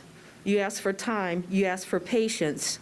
Where is that time and patience when it comes to your constituents? Nowhere to be found.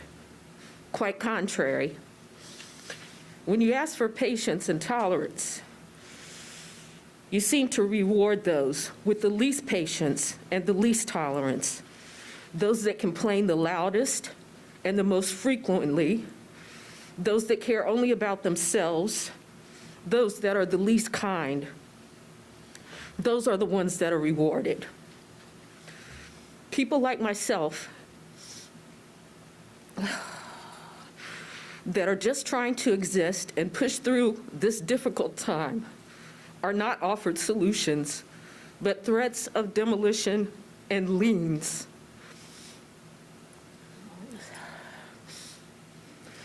On Kenner's website, there's a code inspector listed. It states that he has the authority to arrest people that are not in compliance with the codes. Please raise your hand if everyone you know is in complete compliance with all codes and ordinances right now. Is that what we're doing now, arresting the storm victims? It seems to be a classic case of the squeakiest wheel getting the grease. And of who you know. I don't know any of you, but I'm one of you. I'm only asking from you what you are asking, time and patience, not only for myself, but for those in similar situations that are sure to follow as we all do our best to rebuild after Hurricane Ida. Thank you.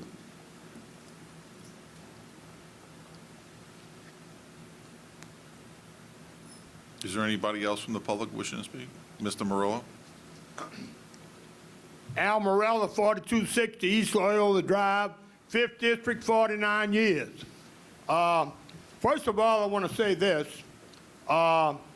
There's 600,000 people in the state of Louisiana, I don't know how many in our city, that have no disposable income. They got people that's got $10,000 deductibles to meet the premium because they're so high of homeowners insurance. Plus, you got another 2% on wind and hail.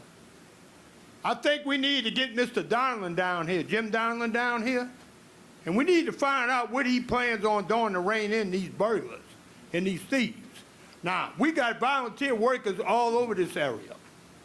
We need to try to get these volunteer workers to try to help some of these people out, because I can tell you something. There are people in the city of Kenner that has no disposable income. And they're struggling, and they need help. Now, we understand this property can't stay like this forever. But like I said, there are volunteer workers that can help some of these people out. This is criminal. What these insurance companies are allowed to do to people, it's criminal. And if you all don't want to extend an open invitation to Jim Donlin, I will, Jim Donlin, if you review this meeting. You need to come down here and you need to explain to the people of the state of Louisiana what you plan on doing or reining in these insurance companies that are nothing but burglars and robbers. Anybody got any comments, any questions? Excuse me, Council Chair. Mr. Morella, I'm in the insurance business. I don't appreciate the comments at all. I've seen companies that have paid millions of dollars at this point for Hurricane Ida victims. I get reports from insurance companies on what they pay. There's a hurricane deductible or there's a wind and a hail deductible. It's not added together, so you were wrong with that. But to sit up there and say that all the insurance companies are thieves and criminals is completely false. I've seen millions of dollars paid. I've gotten reports, and I'm in a small agency. I've gotten reports. I had a representative the other day. They've paid $75 million in claims at this point, and they're not even halfway through the settlement because there's so many. So this is an unfortunate situation. I understand that. I don't know if the lady's got insurance or not. But to get up and just blanketly say that the insurance industry is a bunch of criminals is completely ridiculous. First of all, Councilman, I could care less whether you offended or not. And second of all, I didn't call your name. I didn't accuse you of anything. You just accused your own self. You know something, man? You're wrong. You can get on the defensive all you want because you just told off on your own self. No one called you anything. You said it about the insurance business. I didn't call your name, did I? I'm an insurance agent.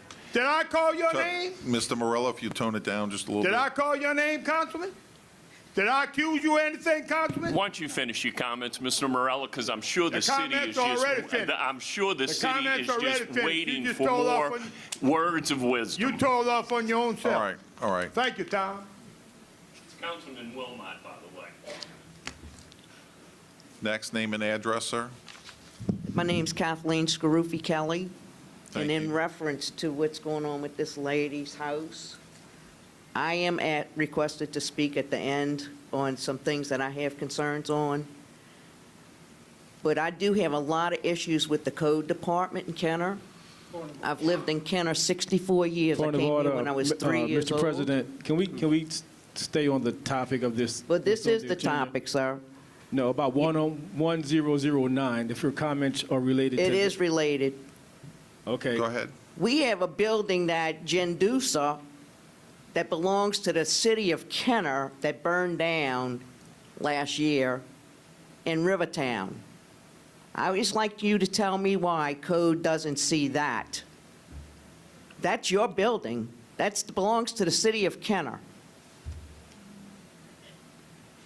And for someone in code or anyone to come in to somebody right now with the situation we've got going on after a hurricane, first, it's an emotional blow to this lady. Yes, does it need to be corrected? Absolutely. But does code need to be coded up?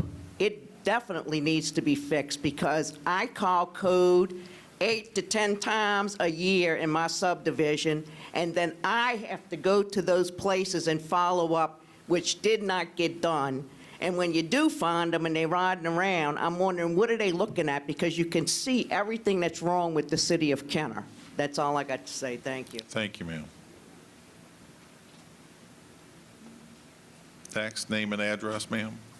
Melanie Sanders, 1015 Leesann Drive. This is the house my dad built in the early 50s that I live at. And I understand Anna's emotional plea about her house being torn down. However, she hasn't lived there in several years because of the condition of the house. The house that is leaning on my house, every day it's pushing my wall further and further in. We're not even sure it's gonna take to repair my house. We have to have that removed off of my house before we can do that. That whole side of the house, the walls we had to gut all of the sheetrock.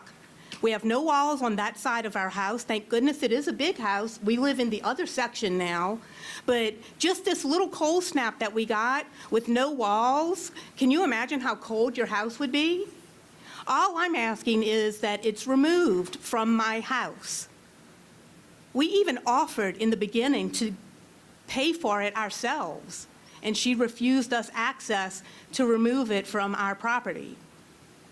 So I'm just asking for help getting it off of my property so that we can rebuild the house that my dad built in the 50s that I've lived at my entire life.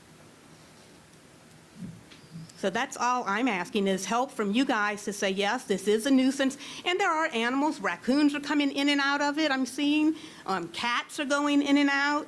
And I just need it off of my house so I can repair my house. I have current pictures. Every day I document, and you can see the documentation of it leaning further and further and pushing that wall in more and more. If you want to see the other pictures, I have them on my phone, because like I say, every single day I take a picture of it. Have you shared those pictures, ma'am, with the code enforcement director? I've probably been way too vocal. I've called everybody. I didn't know what to do. And in the beginning, I know everybody was displaced and no one was around to help me out. And so I reached out to a friend who is a lawyer to ask her, how do I get this off my house? We need to start repairing my house, and we can't do it. And so I've shared the pictures with anybody and everybody that'll listen. Ms. Wilkins, are you Yes. present? And There you are. Do you have any of those pictures? Have you seen, or are you familiar with what this lady is indicating? Mrs. Sanders has sent me a number of photos in the very beginning, in fact. I'm not sure that I have seen a photo from the inside of her home to the outside. No, I didn't take any of those, but I can. I'm just saying, but I have certain. All the walls are gone. The ones she sent to me are very similar to the ones that you've been shown today. Yes, Okay, so you're familiar, okay. Yes, sir. All right, thank you, thank you. Okay, I just need it repaired, my house. Whether you demo her whole house, just get that part off of my house. That's all I'm asking, is some resolution to that. Okay, anybody else have comment? Just the same thing. What you're not seeing there, it was a two-story addition. What's your name and address? Barry Green, I'm sorry, 1015 Leesann.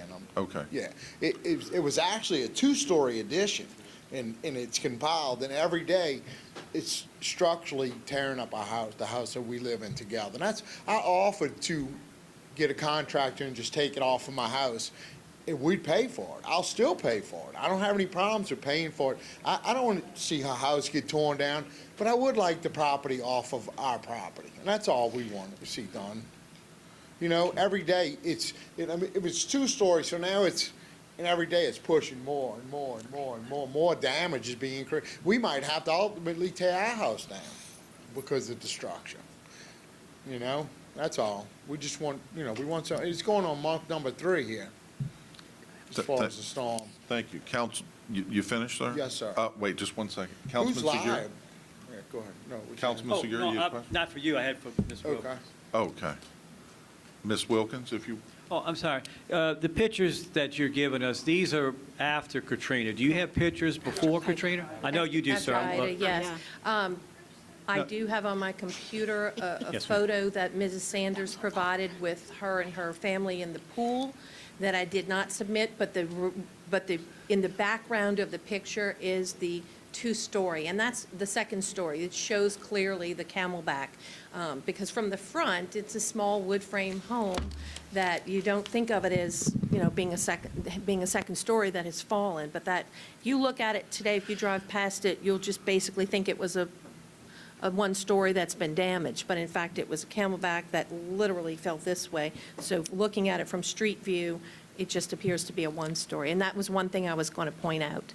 I didn't provide you with the picture because of what was in it. And my point is, I know this was on our agenda, as you mentioned earlier, and you would have presented a presentation then, before the storm, so that's what I was hoping. Oh, I'm not aware of it being on the agenda prior to Ida. It was on October 14th for the notice of Okay, hearing. well, maybe it was just Yes, right sir, after. no, sir, But we did not I guess my have it. point still is, if it came on the agenda right after, but the need to move forward for the demolition was prior to the storm. That's what I think I guess I'm trying to find out, do you have documentation? If it's just storm-related, we got to look at it a little slightly The different. urgency is storm-related, Councilman. The Okay, no, I report agree. of the structural engineer demonstrates that it was already suffering damage prior, in his opinion, prior to the storm with wood rot and termite infestation, it appeared. So the urgency is now due to the storm. I'm not disagreeing with you, I'm just saying, to get in the past, when we get these, we hear the reports from the code and the engineers, and then the owner would give us an explanation of what they intend to do. So I know you're still giving your presentation of these with these pictures, certainly after the storm, which I agree with y'all. Y'all need to get it off your property.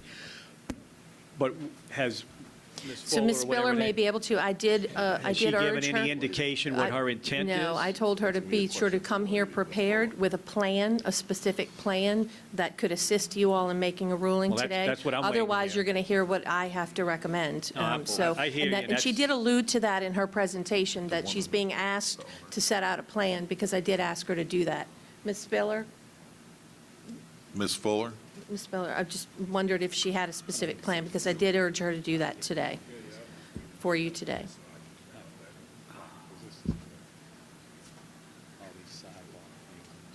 You suggested it because when we spoke, I suggested you bring a plan, so if you have anything to present for their consideration. Right.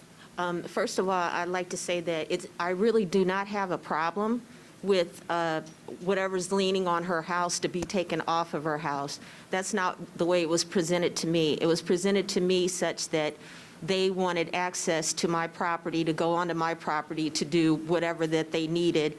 It was pretty much kind of like carte blanche, just to go onto my property and basically wreck or do whatever they wanted to do. There was nothing specific about it, just that they were telling me they wanted to go on my property and start, doing whatever that they were going to do. Actually, if the city wanted to remove what she's saying is leaning onto her house, I really don't have any big issue with that. I have an issue with them being in charge of what is happening to my house and going onto my property, because I've had numerous issues with them in the past, going on my property and using my property for their own purposes. So I did not want them on my property. Don't have any problem with part being removed from their house. That would also give me additional time to be able to move my own stuff out, to make additional type of plans, whether it were to possibly be demolished at some point, or whether it be for me to sell it to a developer or something that's going to, end up probably making it into a rental who knows? But there's plenty of people that have shown interest in it. And, that's another possibility. I've also tried to get people to give me estimates on what it would cost, at least just to remove the side part of it. And unfortunately, despite all of the people that I've called, they said that they would do what's called like a drive-through estimate or drive-by estimate. None of them got back to me, not a single one. So I am still in the process of it. Of course, I know it needs to be addressed at some point. I just feel like this is not the way to deal with it. And if you can offer me some help to remove it from the side of her house, that part I don't have a problem with. I have a problem with just saying my house needs to be demolished. And like I said, I don't have a complete plan. None of us have a complete plan about a lot of things right now. So I think you really need to be a little bit more patient and, give me a chance to work something out or at least help provide me with some solutions. Thank you. Wait, All right, if Ms. you can Fuller, stay right there, Ms. Fuller? Ms. Fuller, if you can stay, I wasn't finished. okay. Go ahead. Ms. Fuller, I'm sorry. And generally, in these situations, when we see these demolition requests come in, it comes from a long period of time of neglect on those properties, not just of the hurricane. So I know this is Councilman Carroll's district. I don't want to steal his questions of thunder, but I'm just trying to get to the meat of this. We have a request for demolition, which I presume is more from lingering way before the hurricane. And now it's exasperated because of the hurricane, and you now have your property leaning on your neighbor's property, causing them concerns. That's what needs to be removed. As the city, though, we don't remove that. You need to get that off of their property by whatever means. I'm not going to get into whether you have insurance or not, or if you're dealing with that, but that's a responsibility of the property owner to get their property off of their neighbor's property if it's causing damage. After that, we'll deal with the demolition of what's left on the rest of the merits. Also, in that same line, she did state that the house was abandoned and that I have not lived there for years. That's absolutely not true. And I have all of my bills to show all the way up until this month. I just received the electric yesterday. My bills have always been on. My utilities have been on. My bills have been paid on time. Nothing's ever been turned off over there, so that's absolutely false. And I do go there. I stay away a lot of the time because of them. But yes, it is my house. I do go there. I don't stay there on a full-time basis, but I do go to my house, and the utilities are on. So that's absolutely false. Yep. And I was living there. Okay, well, you need to remove that property, though. That's the important thing right now, so, okay. Councilman, you have questions? Hayes? Well, I'm still confused. You say you go there. How long has the house been empty in terms of somebody living there full-time? Full-time, I would say, yeah, it's been more than a year full-time. But I still have, like I said, I'm back and forth, but I've kept all the utilities and stuff on. But nobody's lived in the house for over a year? No, not lived there full-time. Councilman Brannigan, you had a question? That was my question. Councilwoman, you have a question? Yes, thank you, Council President.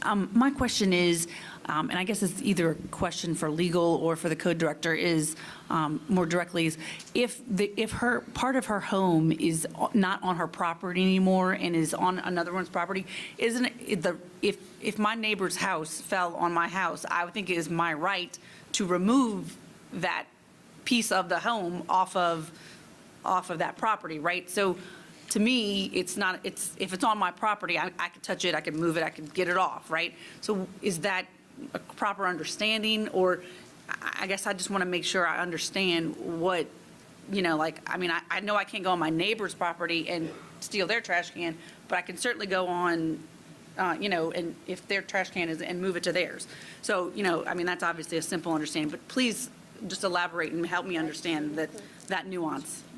I just wanted to say I feel that way also, and I've said that from the beginning. Whatever they want to move, that's mine, that's in their yard. I don't have any problem with that. What I had a problem with was them coming into my yard and helping themselves to whatever they want to do and whatever they feel like taking or anything else like that. But whatever is in their yard, absolutely. From day one, I've said that. If it's on your side of the fence, get rid of it. Well, Counsel, I think that's a little disingenuous because I did view the letter that was sent by the neighboring property's attorney that asked for the access, and I understand there may be a long time history between the two, but the response, as I recall, from Mrs. Spiller was that, no, you may not access my property, period. Not, you can take, it wasn't quite as it's been delivered here today. So the answer to your question, Ms. Counsel Lady McKinney, I only know the civil code with regard to trees. I don't know when a house falls. That would have to be researched. But I do know there's going to be some issue with the fact that it's an attachment. So the roof is intact, sort of. So it's fallen over. So they would actually have to cut along the property line, which may be impractical. And for the record, I wanted to mention that our demolition contractor won't do that. I've worked with them for a very long time. They don't do partials. That's not what's recommended here. A total tear down is recommended by our professional engineers that we've paid for a report. They won't do partials because then you're talking about having to rehab what remains, close it up, make it weather tight, safe from rodent entry, et cetera. So I'm sorry, I'm not sure. I can defer to the city attorney if she has an opinion on that. I only know about trees when it comes to encroaching on your property, and it's not quite as simple as I can cut it because it's in my yard. That's not the case. Ms. City Attorney? I was going to say, Councilwoman McKinney, is that it's a private matter, and I'd rather not opine on that because I'm not their attorney. And it sounds as a private matter that either party, either owner can take up with their own attorney to give them advice. So I'd rather not opine on that at this time. You had something else? I was going to say you're asking about what it looked like before the storm. I do have a picture on my phone if you would like to see what the house looked like before the storm. This looked like this. Was somebody, who was asking for the picture before the storm? Was that Councilman Segur? I'm sorry. She said she has a picture of the house before the storm. Was that you that was asking? I was asking anybody, but particularly Ms. Wilkins, since she was presenting the case, if she had pictures of the property before the storm. And Ms. Fuller just said she has one on her phone, if you want to see it. I don't know. And I say she gives it to Ms. Wilkins, and Ms. Wilkins then can present it to us. Okay, okay. I mean, that's part of the case. Yeah. Should be. I mean, I think the lady next door has pictures too. I just see all of those pre-hurricane being part of the case file, so we know what condition the property's been in for the last months before the storm, not just the storm damage. We can certainly include other photos taken not officially by the city. If you'd like to continue this matter, I'll be glad to represent I'm not asking for it. continuance. Okay, but and if you wish to rule, that's fine. I just, we didn't have them there because we didn't have it as as far as I know, it wasn't a violation, so we wouldn't have had official pictures from the city. If you're interested in them being admitted by either Mrs. Spiller or Mrs. Sanders, that's fine if she'd like to, if you'd allow us, keep the file open for 3 or 4 days for us to get it into your official record, should, of course, this case go any further than here today. Councilman Carroll, would you like to comment? Thank you, Mr. President, and I'm glad everybody has had an opportunity to speak on this, and considering that it is in, like Councilman Segura said, it is in District 1, considering the fact that I have driven down this street and seen the property on a number of occasions, my point of reference is a little bit better even than the code department and everyone else in the building.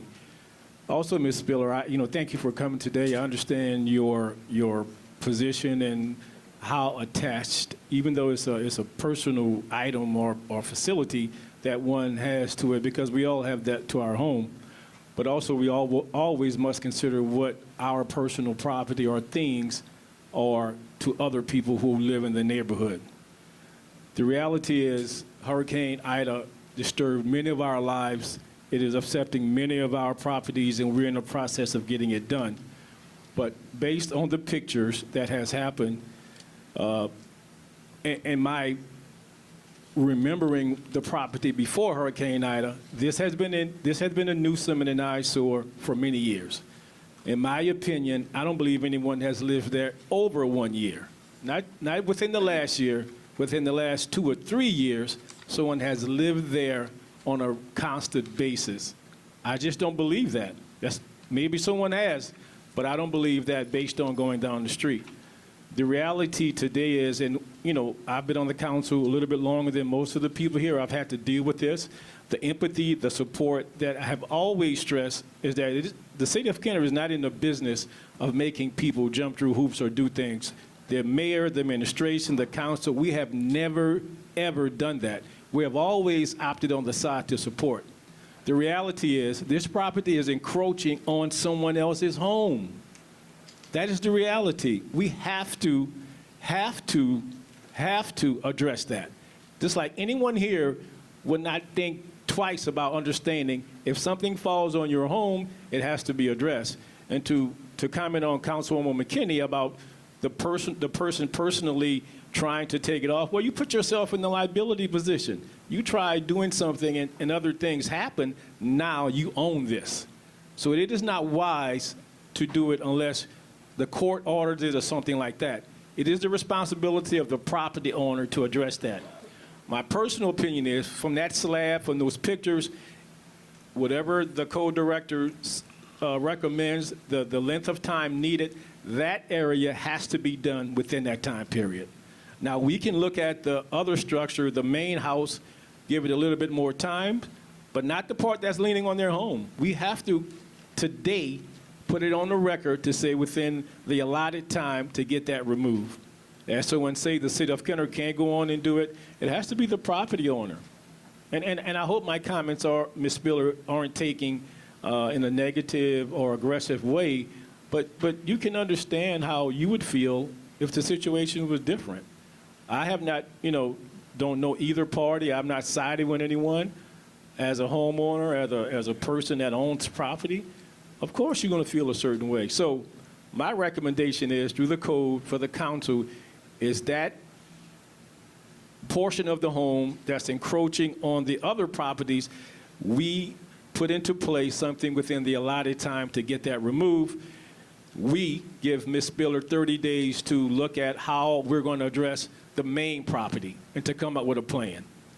But the part that is on the other residents' home, that has to happen, and immediately, based on the safety concerns that we of the city of Kenner are responsible for. So that would be my recommendation within the allotted time, Director, to ensure we put that into place. And then, within 30 days, talk to Ms. Spiller about a plan addressing the main structure. Thank you, Mr. President. Thank you. Mr. Chairman, may I recommend we close our hearing? We're still in a hearing. Let's close our hearing, and then we can move forward with whatever recommendations the councilman and the inspection director would like to make. But Okay, let's close our hearing. You got more people that want to speak during the. Right, I see him. So yes, ma'am, we're going to do that in just a moment. Mr. Okay. Richard Brown, you have the Thank you, floor. Richard Brown, 824 Sessions Lane. I think that Councilman Carroll just summed up basically what I wanted to say. It seems to me like this record is incomplete. I'm sure there's a lot we as the public don't know. I think there's a lot you as the council members don't know. It seems to me that the hurricane was exactly 2 months ago today. And to be ordering people to demolish their houses when by admission, City Hall needs to be demolished and it's still sitting there, strikes me as a bit hypocritical. I think that what I just heard from Councilman Carroll, to get the part of the house that's leaning on a neighbor's house, get that taken care of, makes sense. And it seems to me like it's not the responsibility of the people who incurred the damage. It's the responsibility of the person who owns the house that part of it fell onto someone else's house. But anyway, it seems like that needs to be taken care of right away as far as demolishing the house. It seems like ordering that just 60 days after the hurricane, when, if I heard the code enforcement director correctly, she said there was no violation prior to the hurricane. That seems a bit harsh, but good luck with this. Thank you. Thank you, Mr. Brown. Counsel, just to clarify, I said I was not aware of any, but nonetheless, I heard Mr. Carroll's, Councilman Carroll's position on this, and should you consider voting that way, I would just ask that it be made clear that it is the responsibility of Mrs. Anna K. Spiller to remove that portion of the house. Now, of course, that's going to take the neighbors working together, but that's between the two of them. The city is really not in a position to do that partial demolition. Just wanted to emphasize that. And thank you, Councilman Carroll. Thank you. Councilman Brannigan?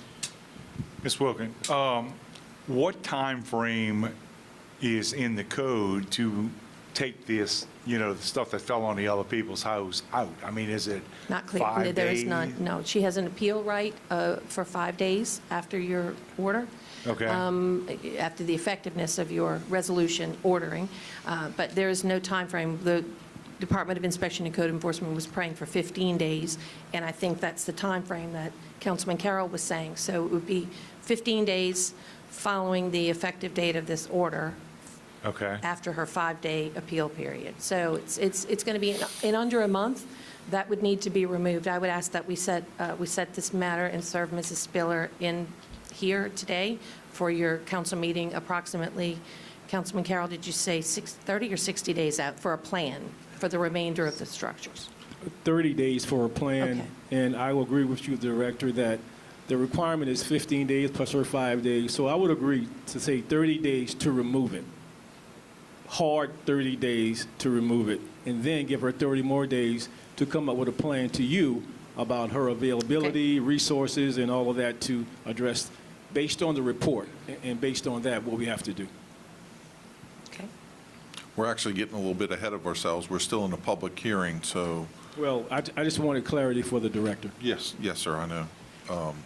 Do they have anybody else from the audience wishing to address? Ms. Alessandro?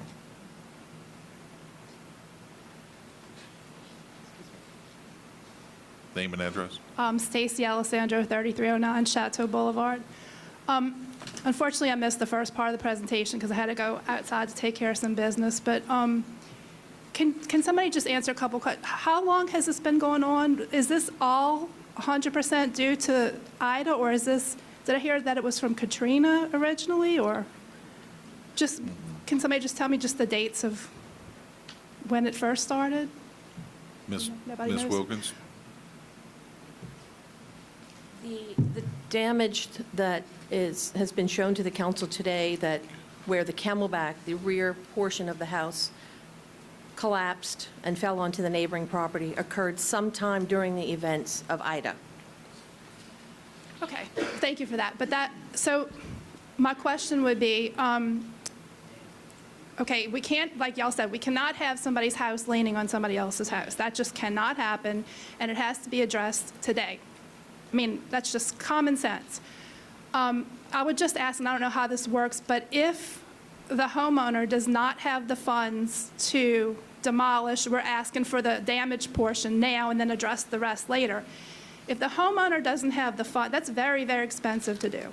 If the homeowner doesn't have the funds to do that, and then the city winds up having to step in and having to pay for that demolition, I would ask only at that point, when it becomes the city's money involved, that at that point y'all consider demolishing the whole thing. Because if we're going to be on the hook for tens and tens of thousands of dollars, it's going to cost us a lot more money if we're demolishing half a house and then going back and then doing the other half. I think it's going to be dangerous.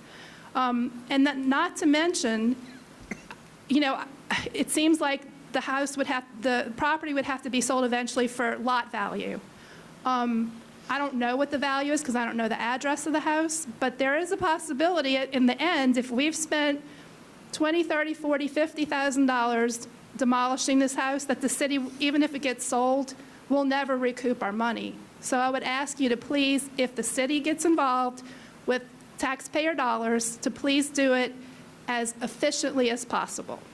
Thank you. Thank you. Anybody else want to make comment? This addition that we're talking, What's my your- name's Barry Green, I live at 1015 Leesan. Good, The thank you. addition that we're talking about was built about 30 years ago, never occupied, never sheetrocked. It was probably never even under, what do you get to when you want to build the property? The property has been being, y'all have known about this property for 8 years now. This is nothing new, this property. The addition was built, it was never occupied by anybody. The code enforcement has been to this residence on numerous occasions. The whole thing needs to be torn down. You know, why are we, like she says, we're going to tear half down and tear the other half down? It's a nuisance. It needs to go. You know, and I'm tired of sitting here. My wife cries every day. Every day my wife cries about this house leaning on my property. What happens if we take it all down and then I have to tear my property down because of negligence? 8 years I've been complaining about this property to code enforcement. You know, and now who's going to pay for it? Me and my wife are paying for it. We fight daily because of this house being on our property. It's a travesty is what's going on. Y'all won't even call us back. My wife came here to see Benzon one day. They said, he's been misplaced. He's not in the office right now. My wife says, what do you mean he's been misplaced with the hurricane? 2 guys in suits walk around. My wife, I'm here to see Mr. Benzon. Oh, go right ahead in. What's that all about? You know? Well, because my wife didn't have a suit on, she couldn't go see the mayor? I mean, come on, guys. This house has to go. Period. My wife cries daily. Her daddy built that house. How you think she feels? It survived Betsy, Katrina, all of these hurricanes that survived. It survived this one. If her house wouldn't have fell on the house, this addition was built illegally. Now who's paying? We paying. What are we going to do here? We're going to tear it down? Let's tear it down. Mr. Carroll? Thank you. I mean, what are we going to do?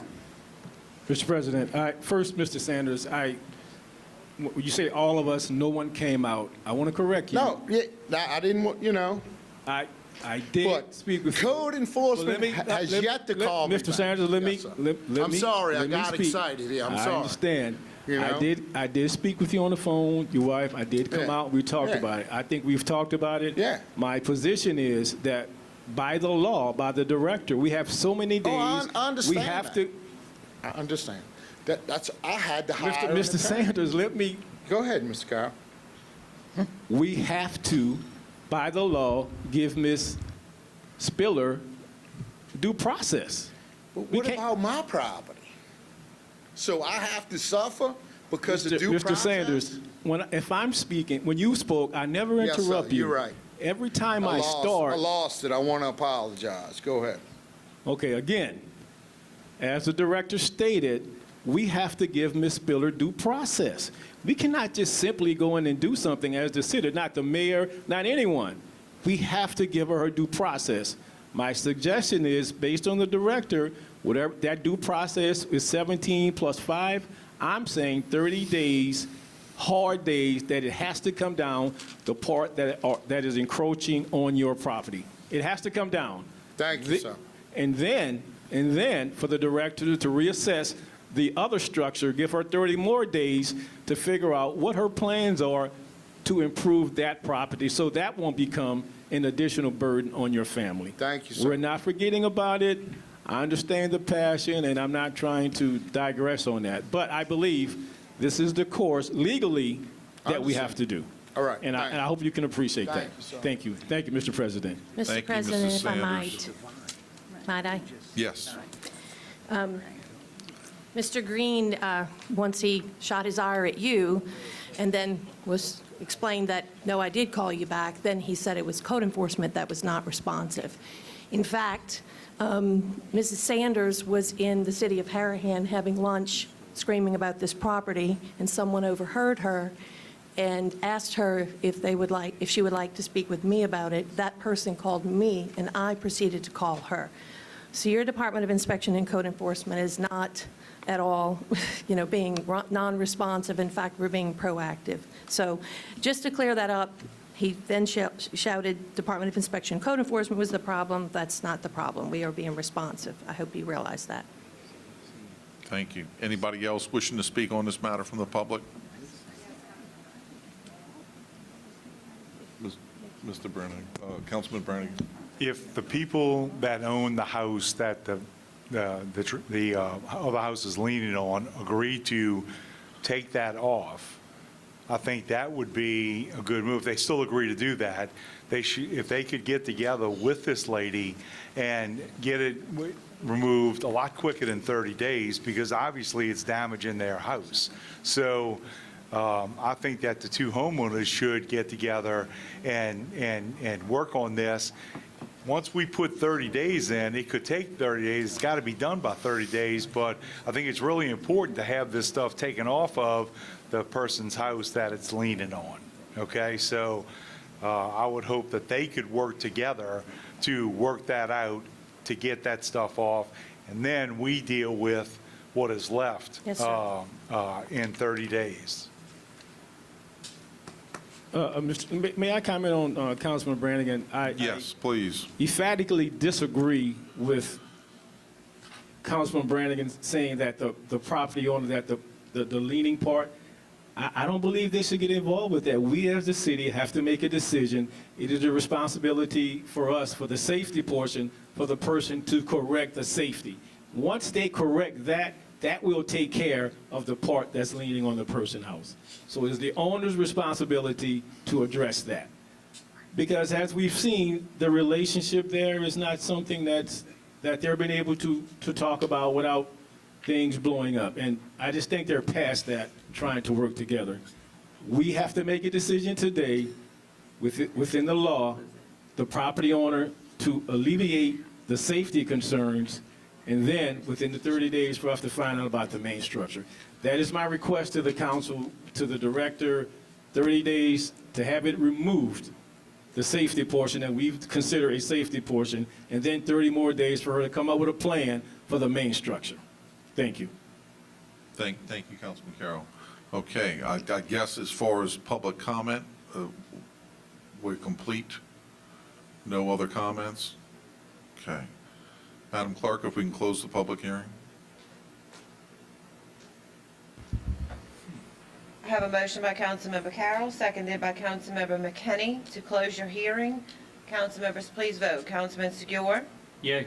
Hayes? Yes. Brannigan? Yes. Brennan? Yes. McKinney? Yes. Wilmot? Yay. Carroll? Yay. Motion passes 7-0 to close the hearing. I will need a specific motion on the floor for what you're requesting, Mr. Carroll, Councilman Carroll, excuse me, and I will need that clarified in the legislation as well. So if you could please specify exactly what you want, and then we will move to approve your motion.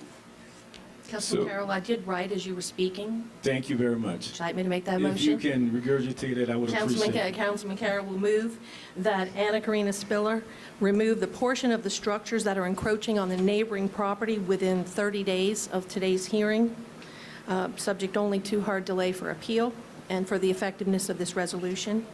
Then Anna Karina Spiller is then ordered to present to the Director of the Department of Inspection and Code Enforcement within 30 days of that delay, so approximately 60 days from today's hearing, a well-defined plan to remove or repair the remainder of the structure, and should it not be acceptable to the department, whether it's time or with detail, we will come back to this council for consideration of a demolition. Thank you, man. Great job of what I said. Yes, So ma'am. that's accurate, Councilman Carroll? That is 100% accurate. Thank you, Councilman. I'll second. I have a motion by Councilmember Carroll, seconded by Councilmember McKinney, for the 30 days to remove the portion of the house that is on the neighbor's house, and 60 days for a plan. Thank you. Thank you, Director. Thank you. Any further discussion?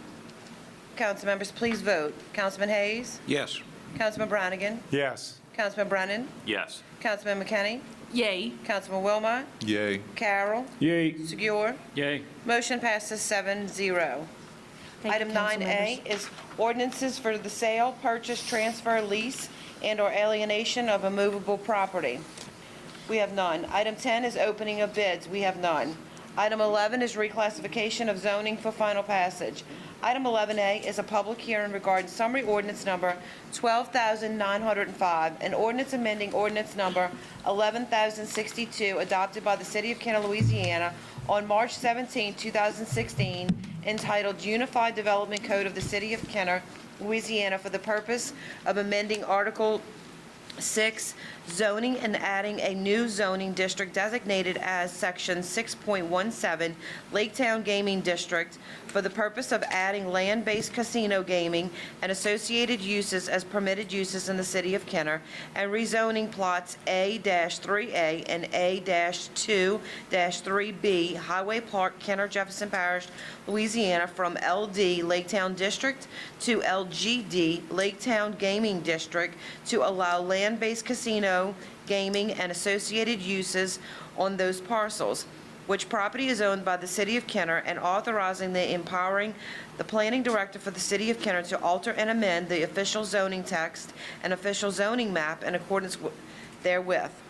I have a motion by Councilmember Hayes, seconded by Councilmember Segura, to open your hearing. Council members, please vote. Councilman Brannigan? Yes. Councilman Brennan? Yes. Councilman McKinney? Yes. Councilman Wilmot? Yay.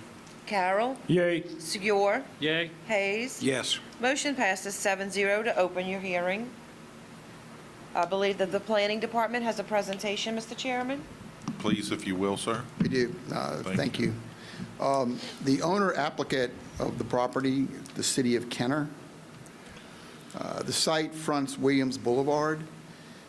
It's bounded by Lake Pontchartrain Levee and Laketown District to the north, or Laketown area to the north, Lake Trail Drive on the east, and 44th Street to the south.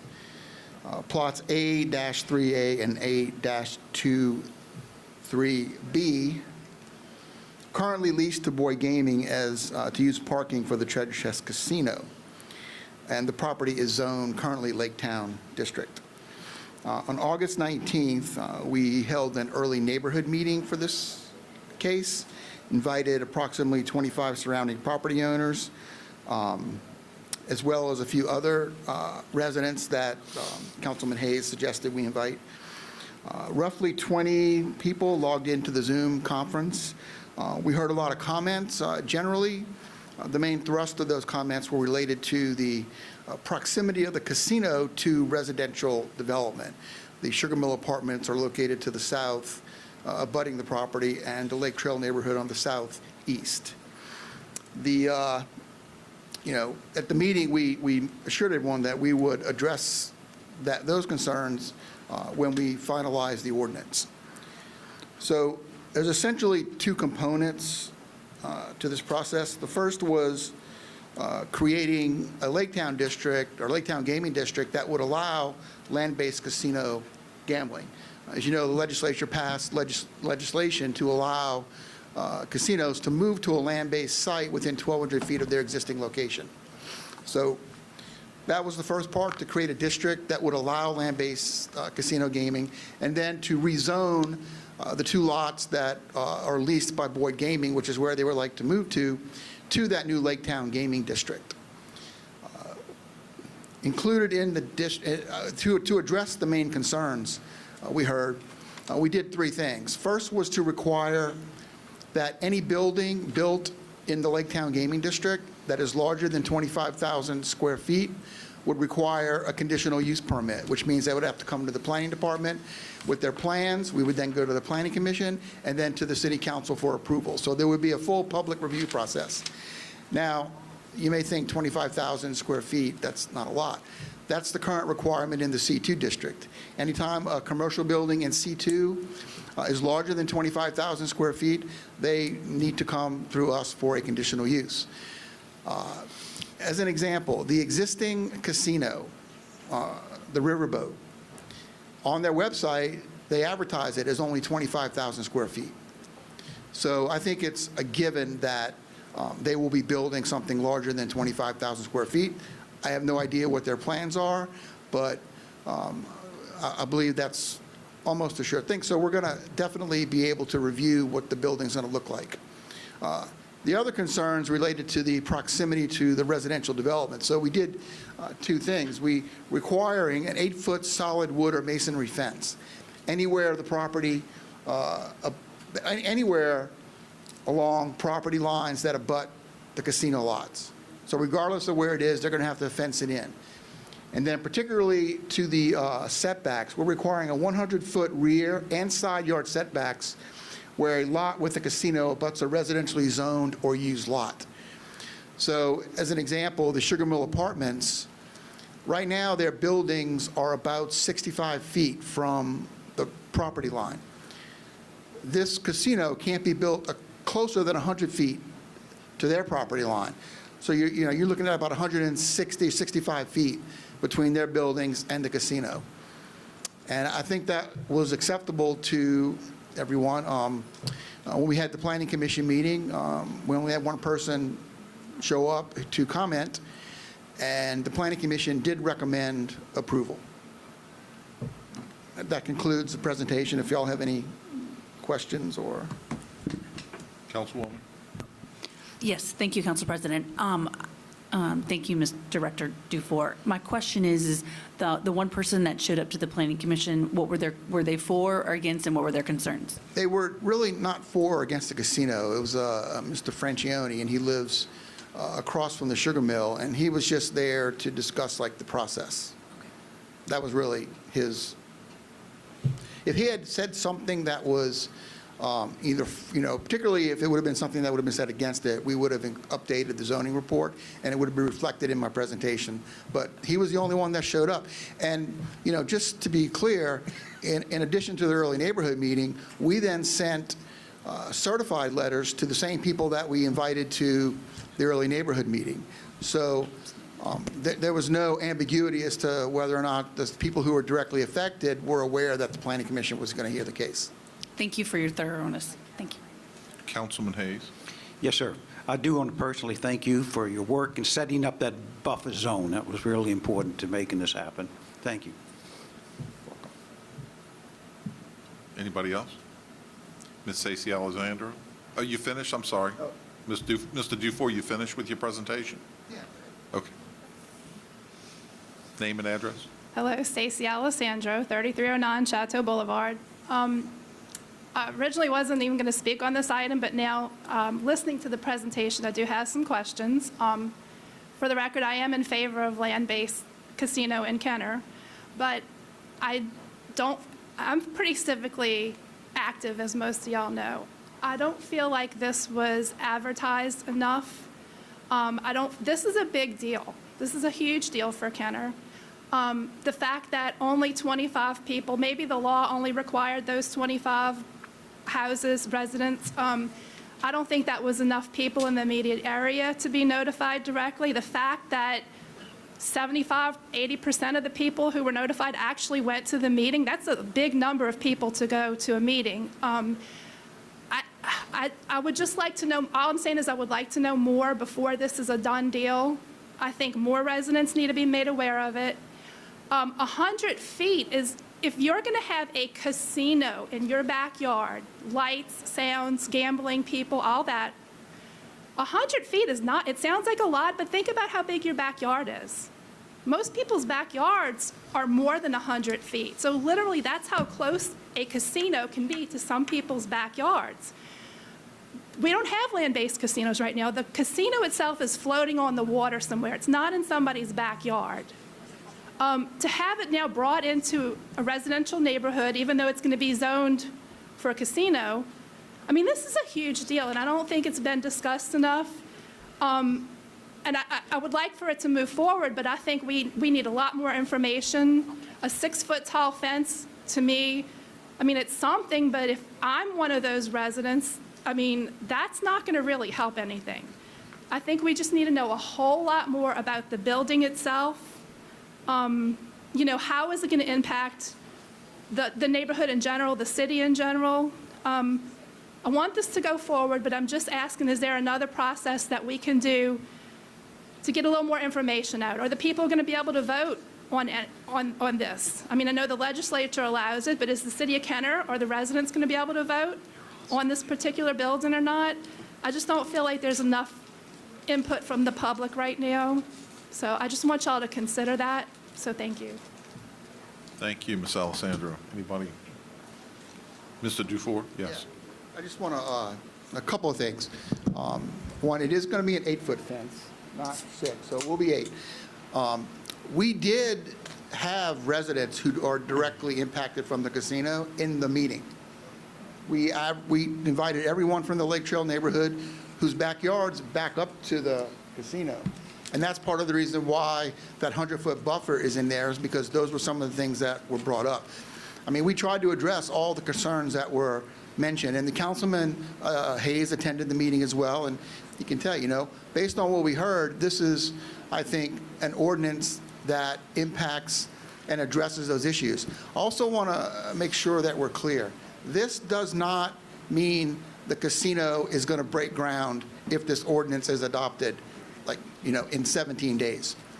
All we're doing with this particular process is providing a zoning designation in the city that allows land-based casino gaming, in addition to other uses that are appropriate to C2. The site is on Williams Boulevard. If for whatever reason the casino decides they don't want to move there, the zoning is in place to allow, you know, other types of uses that you would typically find on Williams Boulevard. Commercial uses, office uses. It does include apartments and condominiums, I believe, but that's only because of its proximity to Lake Town. Typically, that would not be permitted in the C2 district. And then, I'm trying to think of the other issue. It escapes me, but, as it relates to the public input. So as I stated, if the casino comes in with a building under 25,000 square feet on a 260,000 square foot lot, the footprint is going to be almost nothing. It would really be almost unnoticeable at that site. Anything more than 25,000 square feet, all of their building plans have to come through the planning department, public hearing at the planning commission, followed by the city council to vote on it before they can get permits to build their building. So we built in a level of protection to make sure that what gets built there does have public input and scrutiny. So I hope that. Mr. Dufour, so that means that it's got to come back through this body again before anything's built? Like any other conditional use. Okay. So that would require a conditional use approval by the council after review and recommendation by the planning commission. And notices and advertisements? All would be required, early neighborhood meeting, everything. Okay.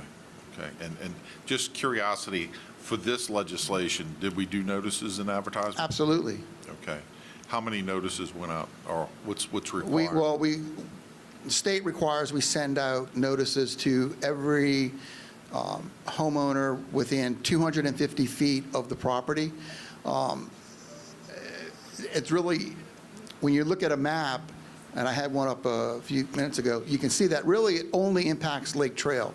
Across the street is Planet Fitness development and the parking lot for the hotel and Pontchartrain Center that fronts on Williams, and then Lake Town. So the Sugar Mill Apartments owned by Fabro and Shane, and then the residents who live in the Lake Trail neighborhood right directly behind on the southeast end of the lot. So they all got notices? Absolutely. Okay, they were. Both twice. They got notices for the early neighborhood meeting and also certified letters that we send out to them to notify them of the planning commission meeting. Okay, great. Do we have any questions? And I will say, though, Go ahead. we did invite the additional neighborhoods also as a courtesy. Anybody else have any comments, questions? Yeah, I know, but I'm talking about for Wendell. Okay, if you will, come up, sir, and name and address. My name is Ryan Nugent, 5444 Erlanger in District 3. And I think Mr. Dufour actually addressed several of my concerns. I wasn't able to attend any of those initial meetings. The neighborhood I live in is actually called Aqua Vista. It's a couple streets that are sandwiched between Lake Trail and Palm Vista. And, you know, we're very much in that sphere. And in particular, you know, when we're talking about something like a casino, you know, when we're talking about lights and, you know, see casinos, whether it's downtown or the Mississippi Gulf Coast. The island view is an example, in addition to just the height of the building itself, those buildings, they're casinos. They want to project, they want to be fancy, they want to attract attention. And I know we're not kind of into that process yet, and I think that's pretty accurate assessment that more than likely that this would probably be a build-out that's larger than 25,000 square feet, so hopefully it would go through the permitting process or the plan review process. But as it concerns the zoning elements in particular, which are being discussed today, just a couple minor thoughts that I had on that. One was because I did briefly review the proposed ordinance for the new zone, and I think 65 feet is the maximum height in that proposed zone. Again, as was pointed out, 100 feet is not a huge buffer when you really think about it behind single-family residences, and I don't know if perhaps something that maybe that might be something that needs a little additional consideration. But again, it also would factor into how it's detailed, how it's lit up, what does it look like, how close is the taller portions of the building to the residential portions of the neighborhood versus Williams Boulevard. But I definitely think that height, as it concerns the zoning ordinance, would be a factor to be considered. And then the setback and fencing requirements, the fencing requirement thing sounds like a nice little add-on for the buffer. That said, all of the properties that currently buffer this property have fences, so it just sounds like a nice little token thing, but I'm not exactly sure what that does from a practical standpoint. And then just lighting in general, which was something that I'd already mentioned. Kenner does actually have a very robust lighting ordinance, and just to ensure that when we do get to the planning review stage, that in particular, because of course casinos want attention, they generally want a lot of light, that we're cognizant of those things as we move forward. That's it. Thank you for your time. Thank you. Mr. Al, name and Al address. Morello, 4260 East Loyola Drive, 5th District, 49 years. I support this ordinance, and like the zoning and planning department stated, it will come back before the council again, specifically if there's any changes being made by the operators. Now, I remember some of these similar arguments and concerns were made back in 1994 concerning the treasure chest. Let me just say this, and anybody can correct me if I'm wrong. Treasure chest brings in about $140 million a year. 24% goes to the police department. I think it's still 24. There's a percentage that also funds projects in each one of our districts. So they're probably one of the largest tax bases we have in the city of Kenner. 3 or 4 years ago, the legislature, I think it was about 4 years ago, passed the legislation allowing them to come on land. So we're a little behind the times as far as it goes with that, because in Mississippi, they have a lot of them that moved onto land. And Mississippi economy right now is booming. I mean, their GDP is about 7.9%. So they're doing real well. So I support this ordinance. I support moving on land. I support the district. I think it's long overdue that we need to get this done. Anybody got any comments, any questions? Thank you. Thank you, Mr. Al. Mayor Zahn, you have the floor, sir.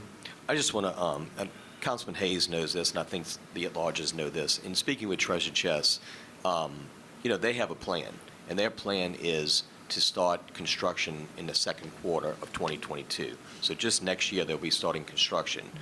Before they move forward, this is important because they need this, just so you all know, and remind y'all, most of y'all may know this, but December 16th, they have to go before the Gaming Commission. If that doesn't happen, if this doesn't happen here today, that doesn't happen, which throws back the construction of the treasure chests on land in the second quarter. So as we sit here and we hear about SBA coming here and economic development, we hear that we're losing people here in the city of Kenner. Let's remember, this will bring things in. So if we can keep on this time frame with the treasure chests, that would be fantastic. There's no other way to put it. You all acting on this today allows us and the treasure chest to move forward and keep on that timeline that they have. The conditional use permit will come before y'all. I think that's what Wendell was talking about and what we've heard other people come up and talk about. That's important. That's where these setbacks, lighting, all those things will happen. This is not the first time we've dealt with lighting. Remember 2 years ago? The dealership was going to be the dealership from hell, right? It didn't happen. It's a dealership that everyone wants to go to, and your residents, my residents, Councilman, they're not complaining about the lighting. So that's something we absolutely, for Mr. Nugent, we appreciate it. This council, this administration will make sure that all those things are kept, that it's conducive to the neighborhood. But just remember the timeline. It's December 16th, and in second quarter of next year for construction. In between that, the conditional use permits. Thank you. Thank you, Mr. Mayor. Any other comments? Ms. Alessandro, I'm going to give you a second bite at the apple. Go ahead. Thank you very much. I just wanted to come back up after I spoke to Mr. Dufour, just basically for the public's knowledge. After speaking with him, I do, and hearing about the timeline, I guess I do urge you guys to go ahead and vote for this today. He has assured me that prior to any building over 25,000 square feet, which we all know it will be, being built, that it is going to come before you guys. The public will have input. We'll know exactly where the building is going to be on that huge piece of property, to make the impacts as minor to the residents as possible. And so now hearing that there is a deadline, and we do want this, I think it's going to be good for Kenner. I would now urge you guys to please consider going ahead and voting for it. Thank you. Thank you. Anybody else comment? Mr. Dufour? Just wanted to say that the gentleman who had come up, I was talking to Ms. Alessandro, I didn't hear everything he said, but I did catch some of the lighting stuff. So in the ordinance, if you notice, we put in there the requirements that they have to comply with the landscaping, stormwater, all the ordinances that will impact this development. We have a lighting ordinance and requirements that will all, particularly when development abuts residential zoned or used land, and that will all have to be followed. Thank you. Anybody else comment? If we can, Madam Clerk, close public hearing. Yes, sir. Have a motion by Councilmember Hayes, seconded by Councilmember Segure, to close your hearing. Council members, please vote. Councilman Brennan? Yes. McKinney? Yay. Wilmot? Yay. Carroll? Yay. Segure? Yay. Hayes? Yes. Brannigan? Yes. Motion passes 7-0. I have a motion by Councilmember Hayes, seconded by Councilmember Segure, to approve. Any comments? Seeing none? Council members, please vote. Councilman McKinney? Yay. Wilmot? Yay. Carroll? Yay. Segure? Yay. Hayes? Yes. Brannigan? Yes. Brennan? Yes. Motion passes 7-0. Item 12 is other ordinances for final passage. Item 12A is an emergency ordinance temporarily waiving permit fees if permit was necessitated by damages from Hurricane Ida and otherwise providing with respect thereto. I have a motion by Councilmember Carroll, seconded by Councilmember Wilmot. Councilman Carroll? Councilman Carey, you have the floor. Thank you, Madam Clerk.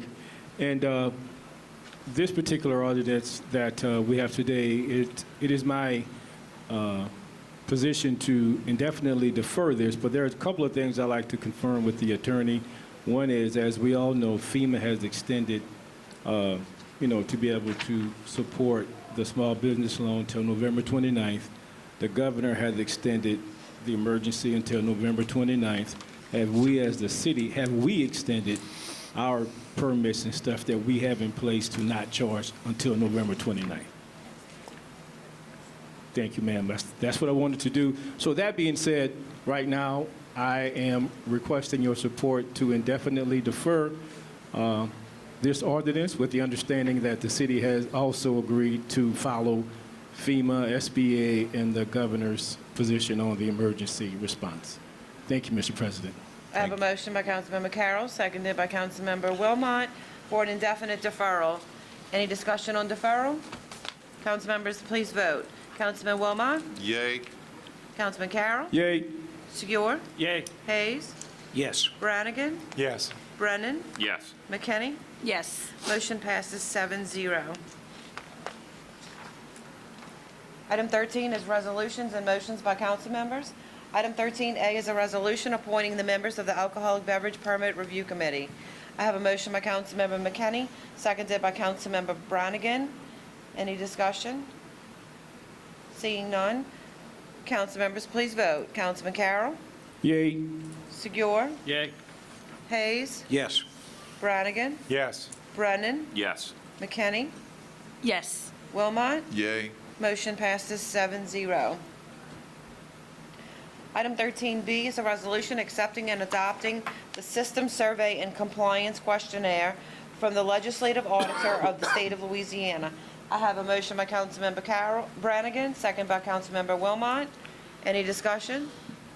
Seeing none, council members, please vote. Councilman Segura? Yay. Hayes? Yes. Brannigan? Yes. Brennan? Yes. McKinney? Yes. Wilmot? Yay. Carroll? Yay. Motion passes 7-0.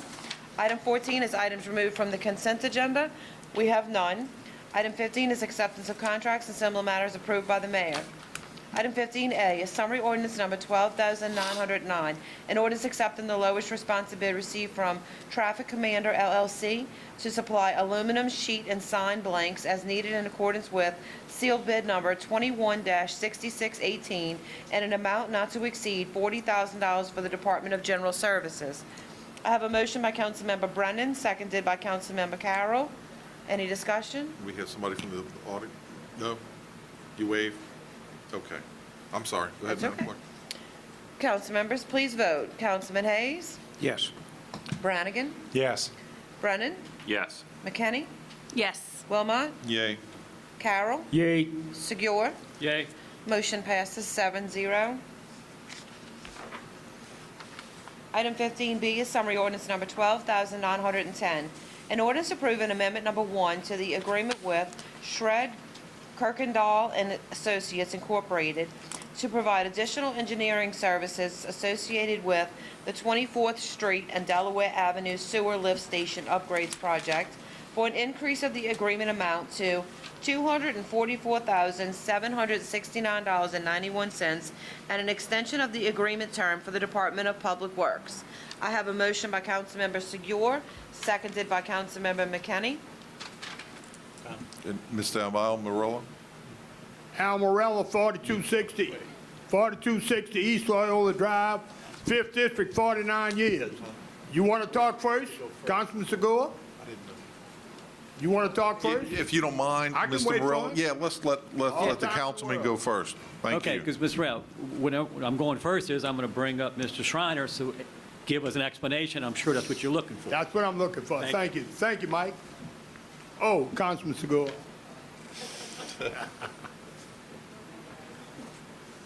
The question I have, Shriner, Let is him that, give, he's going to give an explanation. Let him go ahead and explain. okay, was there some kind of unforeseen thing that caused us to have additional engineering services? That's all I want to know. Okay. Should we talk about a text up? Thank you, Councilman. This particular matter is to, yes, it was to increase the fee to Shred Kirkendall. Where we are on the project is the consultant has completed his evaluation phase. In the evaluation phase, he's investigated different alternatives. We've had the chance to review his report as well as our consultant, and we've decided it's time to move on. We've chosen an alternative, and we're ready to move forward. In order to do that, we have to authorize additional payment to him, and that's what this is about. It provides the additional fees necessary for him to begin the design phase, get this project to bid, and do the construction administration. Thank you for that explanation. Anybody have any questions? No? Thank you. Thank you, Mr. Schreiner. Anything else, Mr. Segura, Councilman Segura? Okay, thank you, Mr. Shriner. Thank you, Mike. Okay, he's done. You finished? All right, I think that takes care of it. Okay, good. Madam Clerk? We got it. Being no further discussion? Council members, please vote. Councilman Brannigan? Yes. Brennan is absent. Councilman McKinney? Yay. Yay. Councilman Wilmot? Yay. Carroll? Yay. Segura? Yay. Hayes? Yes. Motion passes 6-0.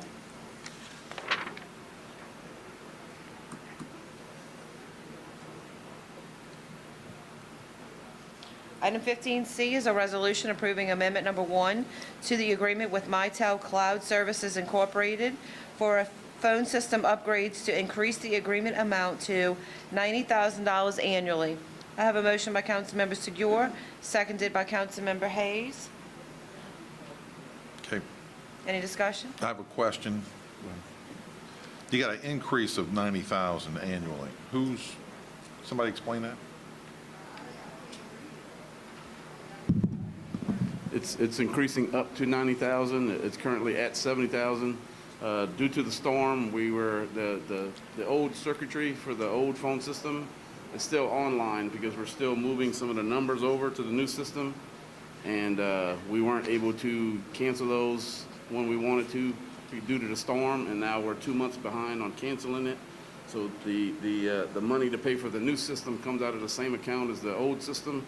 So paying for those circuits 2 extra months has used some of the money we need to pay the new system for those months. So we're trying to get the money to pay for those bills for November and December. Once January comes around, the contract's going to renew, and it's going to go back down. It's not going to be 90,000 after. It's going to go back down to the 70,000. This is just to get the money to pay these extra 2 months since we're behind on canceling the old circuits due to the storm. Thank you. Yeah. Yeah.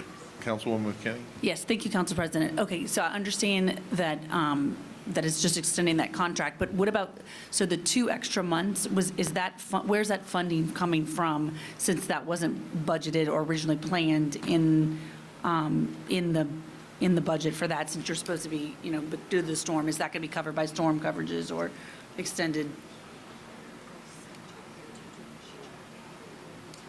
So yes, we're gonna try to see if we can get reimbursed for that, but basically, it'll just be covered from another line item. Okay, We'll have to cut something else We'll have to cut cover the something as cost. a result. Mhm. Okay, thank you. Anybody else? No. Councilman Carroll? Yeah, this has nothing to do with the legislation, but that mask, man, where'd you get that? I've been staring at you for the last 5 minutes. And I said, man, It was on eBay. So. Oh, okay. I wouldn't care how it look. If I get something like that, man, I think I can go with that. Yeah. Thank you, man. I like that. Thank you. Thank you, Mr. President. Thank you. No other questions? Okay. Madam Clerk, we're ready to roll. No further discussion. No, Council ma'am. members, please vote on item 15C. Councilman Brennan? Yes. McKinney? Yes. Wilmot? Yay. Carroll? Yay. Segura? Yay. Hayes? Yes. Brannigan? Yes. Motion passes 7-0. Item 15D is a resolution approving supplement number 2 to the agreement with Richard C. Lambert Consultants, LLC, dated May 20th, 2019, for construction, engineering, and inspection-related services for West Esplanade Bridges at Duncan Canal, State Project Number H.011-731-6, Federal Aid Project Number H.011-731.6, Kenner Public Works Project Number 2014-001A-CIP, for an increase of $90,148 for the Department of Public Works. I have a motion by Councilmember Segura, seconded by Councilmember Brennan. Is there any discussions on item 15D? Councilman Segura, you have the floor. Thank you, Council President. I'd like to call up Mr. Schreiner to update on this project. Yes, sir. This resolution, Councilman, is to increase the fee to Richard C. Lambert by $90,000. The reason we have to do that is, as you probably know, that the contract has been extended. The contract time has been extended, and this covers the extra time that's anticipated for the project to be complete. The city's responsibility for this is 20%. The other 80% is DOTD. Okay, and as I appreciate this project, had some additional time needed for a couple setbacks and questions, so y'all agreed to that, so these hours are needed for the inspections and that. When it's completed, we'll have some settlement of late things or whatever at the end of that project. Yes, sir, that's correct. Everyone has agreed to wait to the end of the project. Let's let the contractor complete everything. Then we will decide just how much liquidated damages will be assessed to the contractor. Thank you. Anybody else? None, Madam Clerk? Council members, please vote. Councilman McKinney? Yes. Wilmot? Yay. Carroll? Yay. Segura? Yay. Hayes? Yes. Brannigan? Yes. Brennan? Yes. Motion passes 7-0. Item 15E is a resolution approving change order number 1 to add 37 calendar days to the contract time and accepting the project as complete for the WWTP Aeration Basin Gates Replacement Project by Godfrey Contracting LLC for the Department of Wastewater. I have a motion by Councilmember Wilmot, seconded by Councilmember McKinney. Any discussion? Wait 1 second.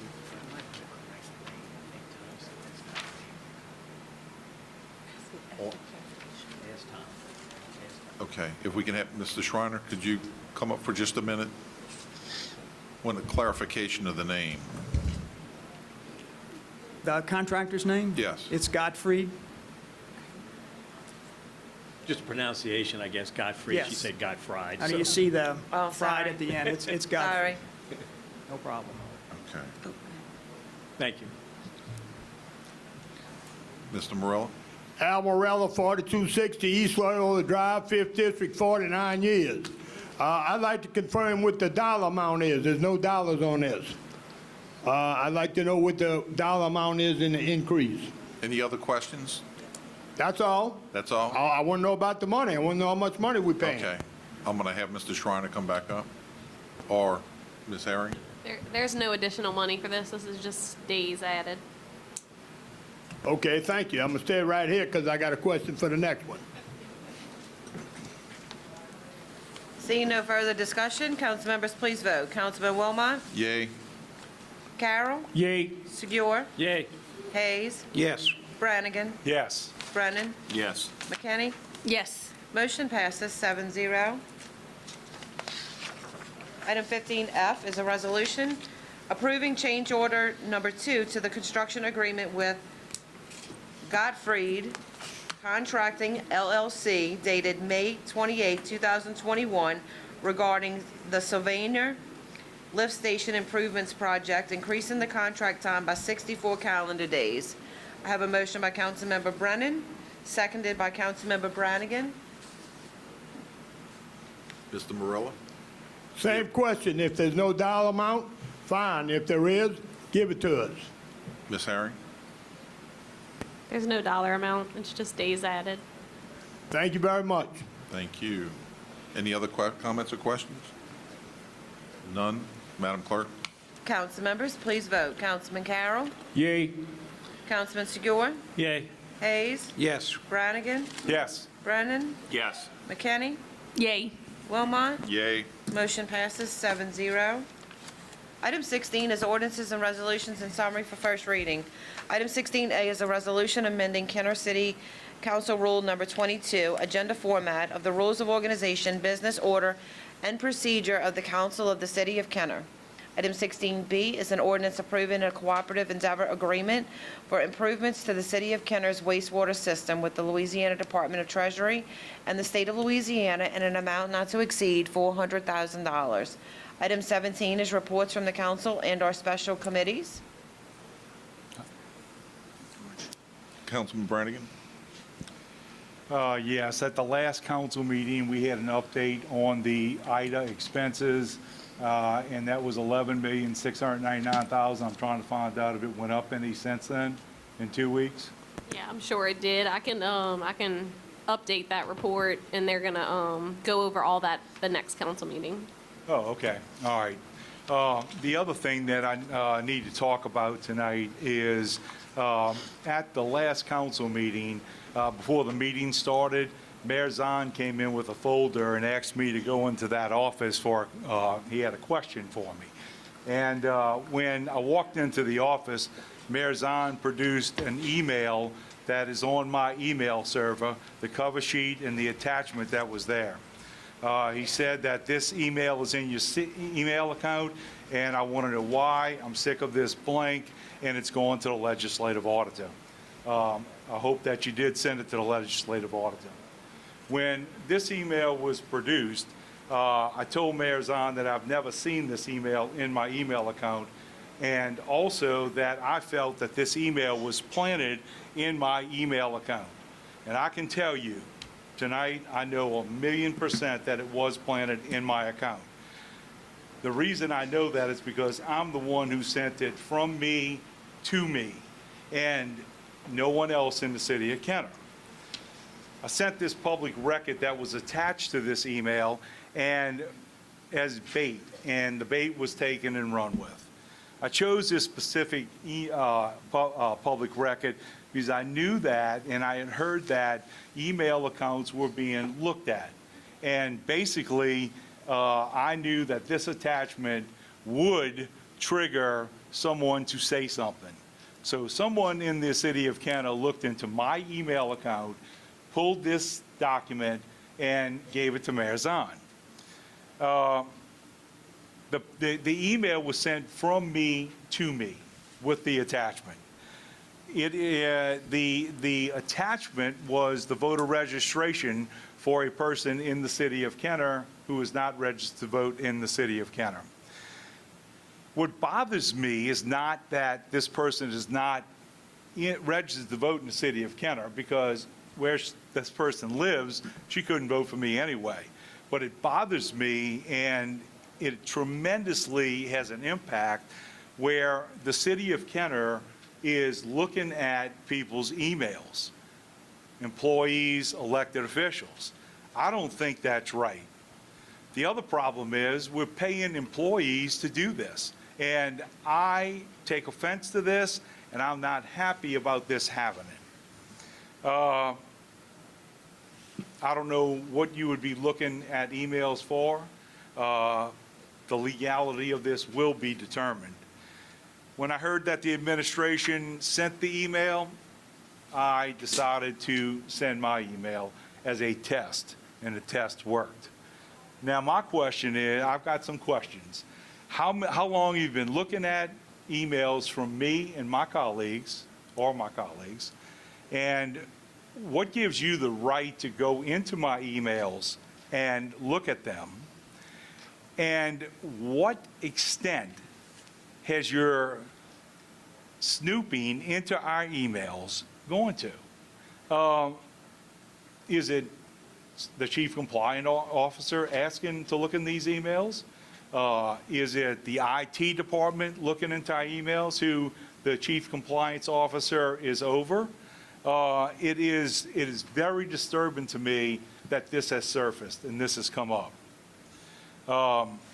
Mayor, I guess the questions I have is, why are you looking at emails? How long have you been looking at emails? Who discovered the email, and who gave it to you? So this is an investigation that's still an investigation, but some of the information has been sent to the legislative auditor. And if you want to talk about one thing, let's just talk about the whole packet, because there's the packet that's been sent to the legislative auditor. So when investigations are going on, we can't speak about that. It's been turned over to outside counsel, but you were showed more than just one thing. So oh no, you are. You were showed a good bit out of this packet right here. So when you say just one thing, let's just be totally honest, it was more than one thing. So there are some things that have been going on in the city of Kenner that we've had to investigate. We will continue to investigate that. Like I said, it's been turned over to outside counsel, and any investigation that is still under investigation, we don't talk about publicly. But I will say, if the cameras are looking, it's not just one. Mayor Zahn, that is totally false. You put that folder on the desk. You pulled these two pieces of paper out and showed them to me. That's totally false. That's exactly what happened, Mayor Zahn. That's not. And I showed you at least 5 pieces. That was one of the 5. I guess I should have taken a picture while I was in there then. You did not take one just learn how other to be honest. document. You did not take one other document out of any file or tell me what was in that file other than these two pieces of paper and the file on the desk for going to the legislative auditor. Now, the issue that I have is that you're looking at my email. I'd like to know how many other people in the city of Canada you're looking at their emails. If you have nothing to be concerned about, I would not be concerned about that, I'm not Councilman. concerned about anything. I showed you the last one, which is the one you're referring to, after you saw other pieces. And then I referred to the file that was also going to the legislative auditor. And I told you all those pieces I showed you, and this was had already gone to the legislative auditor, actually. So that's the correct information. Mayor Zion, you showed me two pieces of paper. Okay, well, These two pieces of paper. That's your Now- story? That's not correct. Well, look, I'm offering there was more. I'm offering to the public there was more. So why would you want to You never said what was in that file. All you said is that this stuff is going to the legislative auditor, and I told you to send it. Right. Now, it's all good. So that's your answer? Okay. All right, I got a question from Ms. Sala. And before you answer this question, it could be put you in a compromising situation. And basically, I'm going to ask you a question. You don't have to answer the question. Because if the mayor and the CAO don't like your answer, we know what happened on July 21st, the gutting of our legal department. The question I have for you is, does the interception of an email to my Kenner email address sent by me, to me, and to no one else without a warrant constitute a crime? And you don't have to, look, you don't have to answer this if you don't want to. I do not know the answer to that question, so I cannot answer it at this time. Okay? But I can research it if you would like. Okay, that would be a good thing to do. I'm going to ask the same question to Chief Glazer. Does the interception of an email that I sent from me to me and no one else in the city of Kenner without a warrant constitute a crime?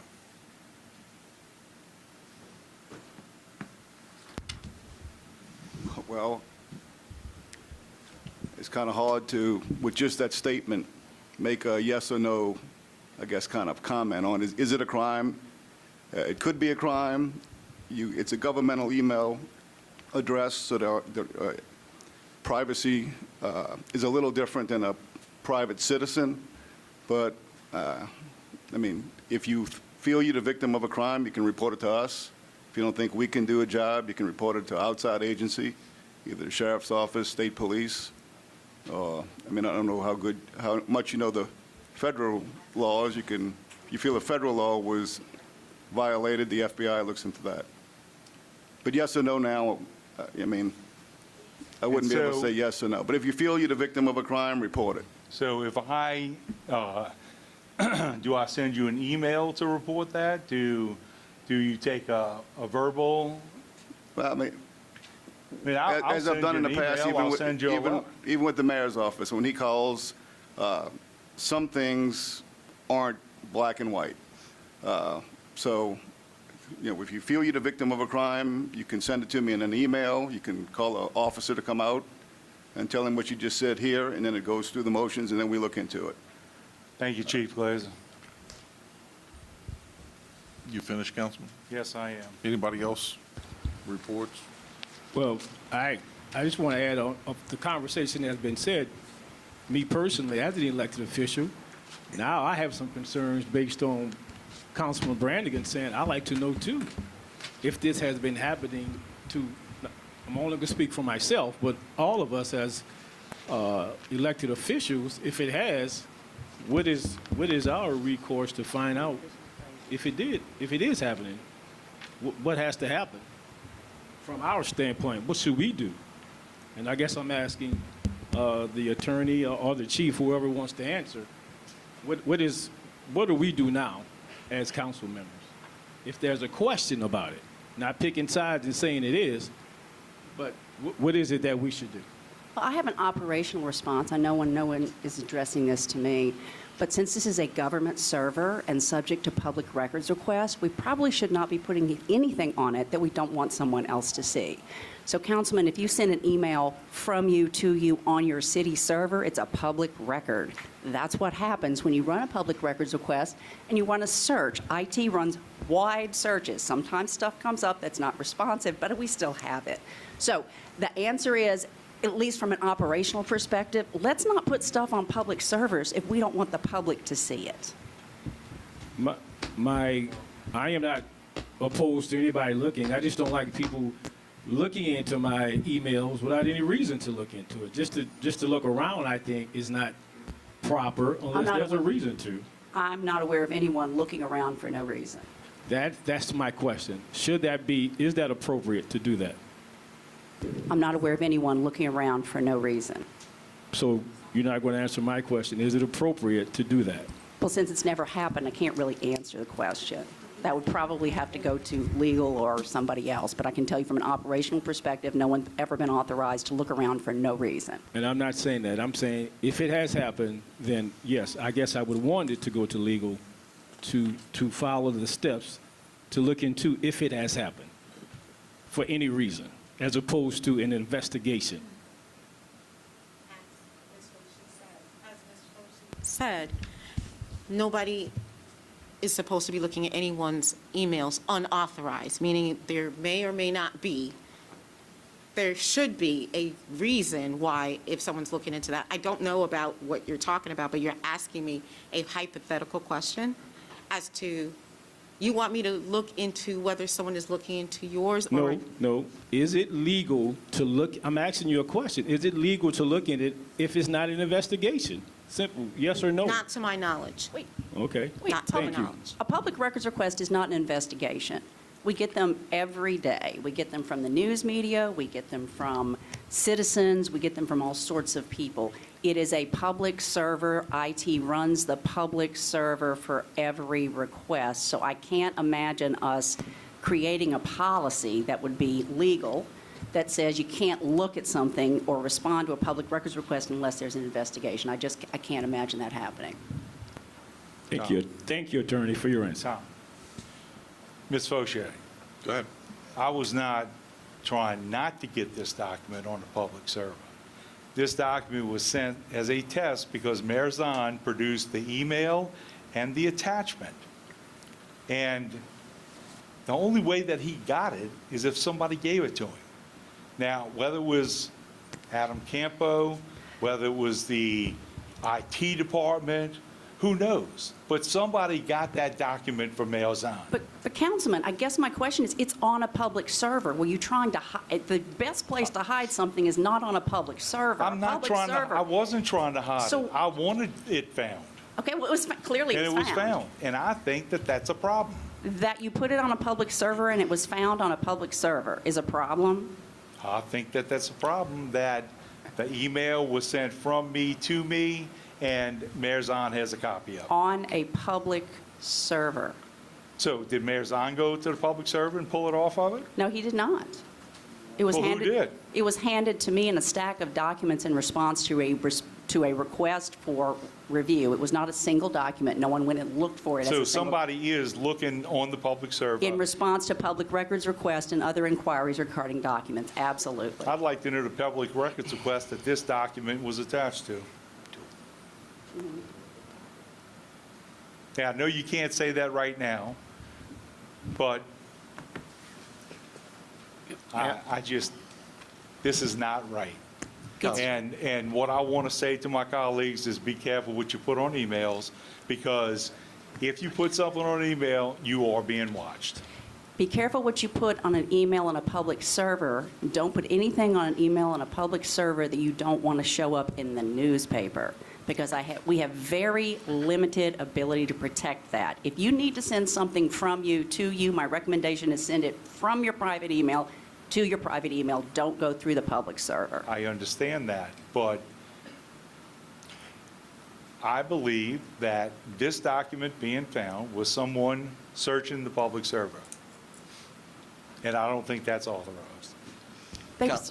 Councilman, you know what I'm going to close with this. You know what I find surprising is when I showed you the 5 items and I referred to the legislative auditor packet, your initial response was, oh, y'all put that there when you took our computers. Then I quickly showed you it was August 22nd, which was clearly 7 days before Ida. Then you said, oh, well, I got to check with my guy that also foods with that. And I said, your guy has access to a public server? Yeah, I was Email? talking about my computer guy that deals with my computer. Right. Now, Ben, And that's referring to someone who is fluent with the computer. So you had 2 excuses quickly. I realize that you've had 2 weeks to come up with a accusation. I understand that. But originally, you had 2 excuses as you looked very surprised that we could produce someone's voter registration card, which happens to be in part of the executive staff. So it just looks, look, if you want to get into the witch hunt that you're accusing us of, look, the legislative order has everything, so I'd be very careful what we say from this point, what you say from this point on. Mayor Zahn, you can try and twist it around and all, whatever you want to do. So you deny those things that I just said? The deal is that, yes, I knew who sent it when I talked to you. It was me. We'll get to the bottom of it. Councilman Brennan? So, Ms. Foshee, when you talk about the public records request, just for clarification, if someone from the public said, I want to see all of Councilman Brennan's emails, that request could be complied with? The process would, and again, I'm going to probably let legal jump in here, but the That's process, fine. I mean, the process would go, the process would be this, that they would identify the emails, they would identify what is privileged, they would identify what could and could not be produced. I think you would urge a legislative privilege when you're communicating regarding particular pieces of legislation, and then beyond that, it could be produced.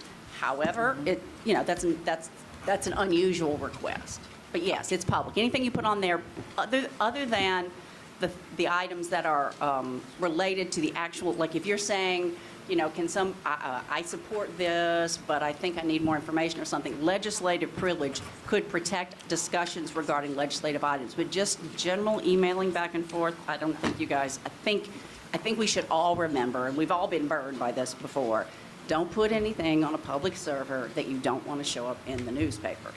Just don't do it. It's not private. It's a government server. There is no expectation of privacy in a government server. So this, I don't know if y'all can answer this or not. So there's an investigation, and that's what led to the discovery of this? Yes.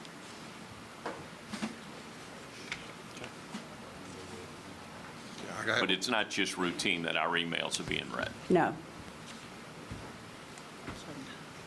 I have a question regarding, I guess it's along the same lines, but it just want to know if documents are obtained from somebody's email, we don't get a notice? We don't? Say if I have an email out there and I send it, I'm not going to be informed that an email was copied? Not if you're part of an investigation. Probably not. Not at least until the investigation is complete. Or unless you're interviewed in connection with the investigation, so yes. So, okay, so if there's an investigation, then it's unknown, but if it's a public records request in general? Just a general public records request, I think it's going to go through, and the same as my response to Brennan, Councilman Brennan, is that they would go through and identify what is and what is not responsive. Are you asking, would the legal department notify you that your documents were being produced in response to a public records request? Yes, ma'am. Not sure. I don't know. For the most part, we do, yes. Say that again, please? Yes. So if it's a public records request, we get notified, but if it's investigation, we don't? Yeah, that sounds like, yeah.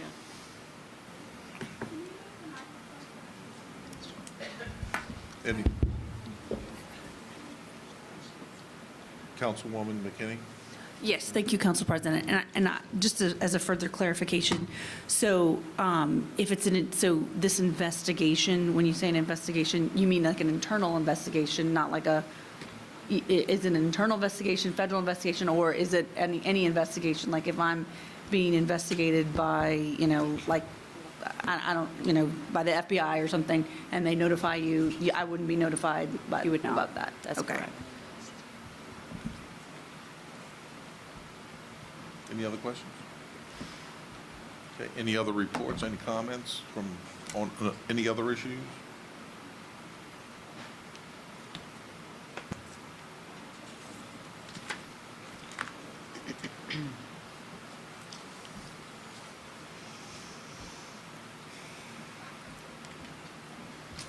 Next, Madam Clerk. Item 18 is new business. Item 18A, at the request of the administration, an executive session regarding pending/active litigation, City of Kenner versus certain underwriters at Lloyd's London et al. Regarding hurricane loss and recovery at 1801 Williams Boulevard, Building C, Kenner, Louisiana 70062. In litigation regarding windstorm loss and recovery regarding AP Clay Community Resource Center at 200 Decatur Street, Kenner, Louisiana 70062. Settlement check/offer sent. We have received a one-meeting deferral request from the administration on this item. I have a motion by Councilmember Segura, seconded by Councilmember McKinney, for a one-meeting deferral. Any discussion on deferral? Nope. Council members, please vote. Councilman Segura? Yay. Councilman Hayes? Yes. Councilman Brannigan? Yes. Councilman Brennan? Yes. Councilman McKinney? Yay. Councilman Wilmot? Yay. Councilman Carroll? Yay. Motion passes 7-0. Item 19 is unfinished business and motions to reconsider or remove from a tabled position. We have none. Item 20 is persons wishing to address the council on special subject matters. We're getting 1 second, Mr. Al.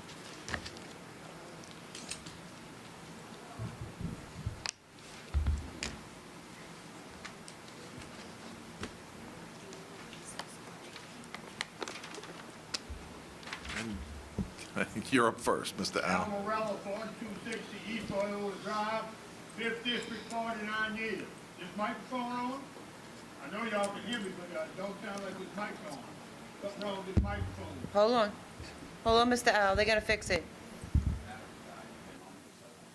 Maybe I'll blast it out. And just to let you know, we could hear you, too. I know you can, man. Something wrong with this. Is it on? Is it on, Mr. Al? The button?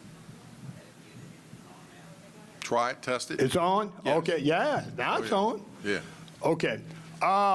First of all, concerning this last conversation, Ms. Foster, you're absolutely right. Anything that's on a public server is public records, okay? Now, and the second thing I got to say about that, because you see, unfortunately, I don't have that problem. Because anything I say, I can say it 3 times over again. Now, people that don't have anything to hide, don't hide nothing. So you don't have that problem, okay? And I'm not accusing anybody of anything. But if anybody wants to tell it on themselves, you're welcome to do it. Now, I want to respond to an article that was on the front page of the Metro section of the Advocate on October the 3rd about this purchasing of these vehicles for $1 million. Okay, the squabbles going back and forth here. First of all, the council controls the purse strings here. So I believe it's incumbent of this council to know the capabilities of every department in this city, to have an inventory to know how many vehicles we have in our fleet, and if for some reason the administration fails to inform you, which I don't agree with, there should be an open line of communication all the time. But at least one thing, if a proposal comes in front of you to purchase new vehicles or to purchase whatever, you know what we have. You know if it's a valid purchase or it's not. But I don't believe that this council knows the capabilities of the departments we have here, and I don't think y'all know exactly. Now, maybe I'm wrong. If so, anybody can correct me. I don't think y'all know how many vehicles we have in our fleet. Maybe some of you do, maybe some of you don't.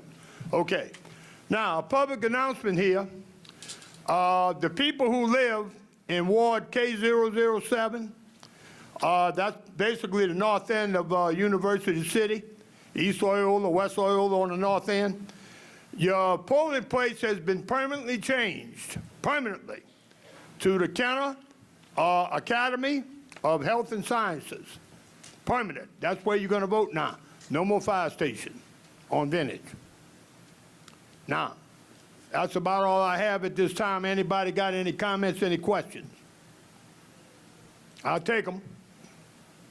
Nobody? Thank you, Mr. Al. Thank you. Next, we have Mr. Richard Brown.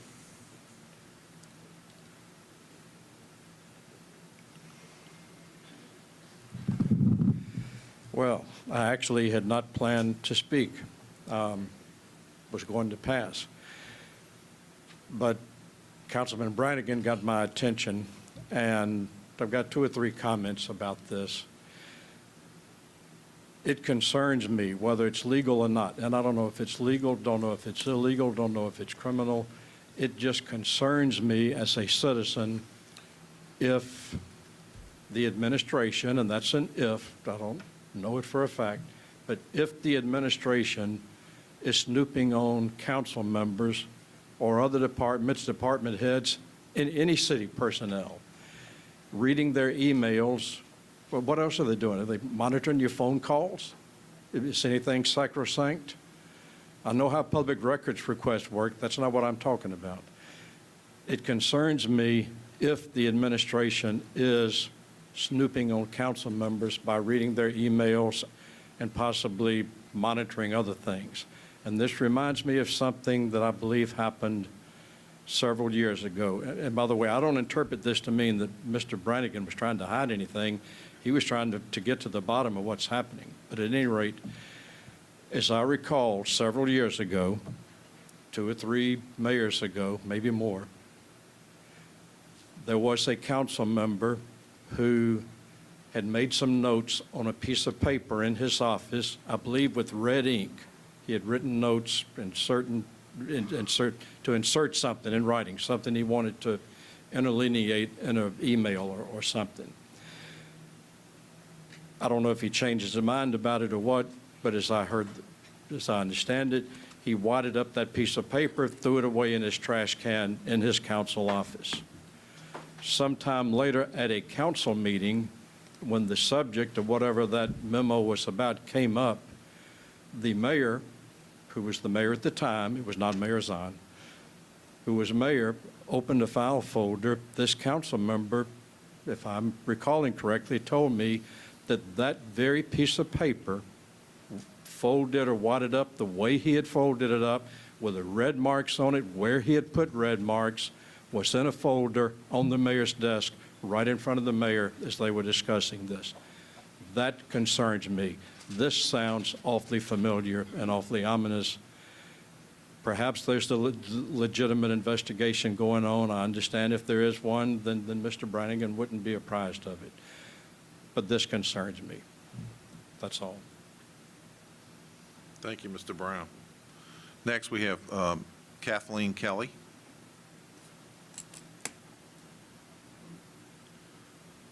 Good afternoon. Name and address, ma'am. It's Kathleen Scroofi Kelly, 2214 Tammy Drive, Highway Park. My family moved in Kenner in 1957. I was 3 years old. Veterans Highway was a 2-lane dirt road. Williams Boulevard was 2 lanes gone. We had horses and cows. So my story is that I've grown up in Kenner. I've watched it grow. I've owned my home since 1977.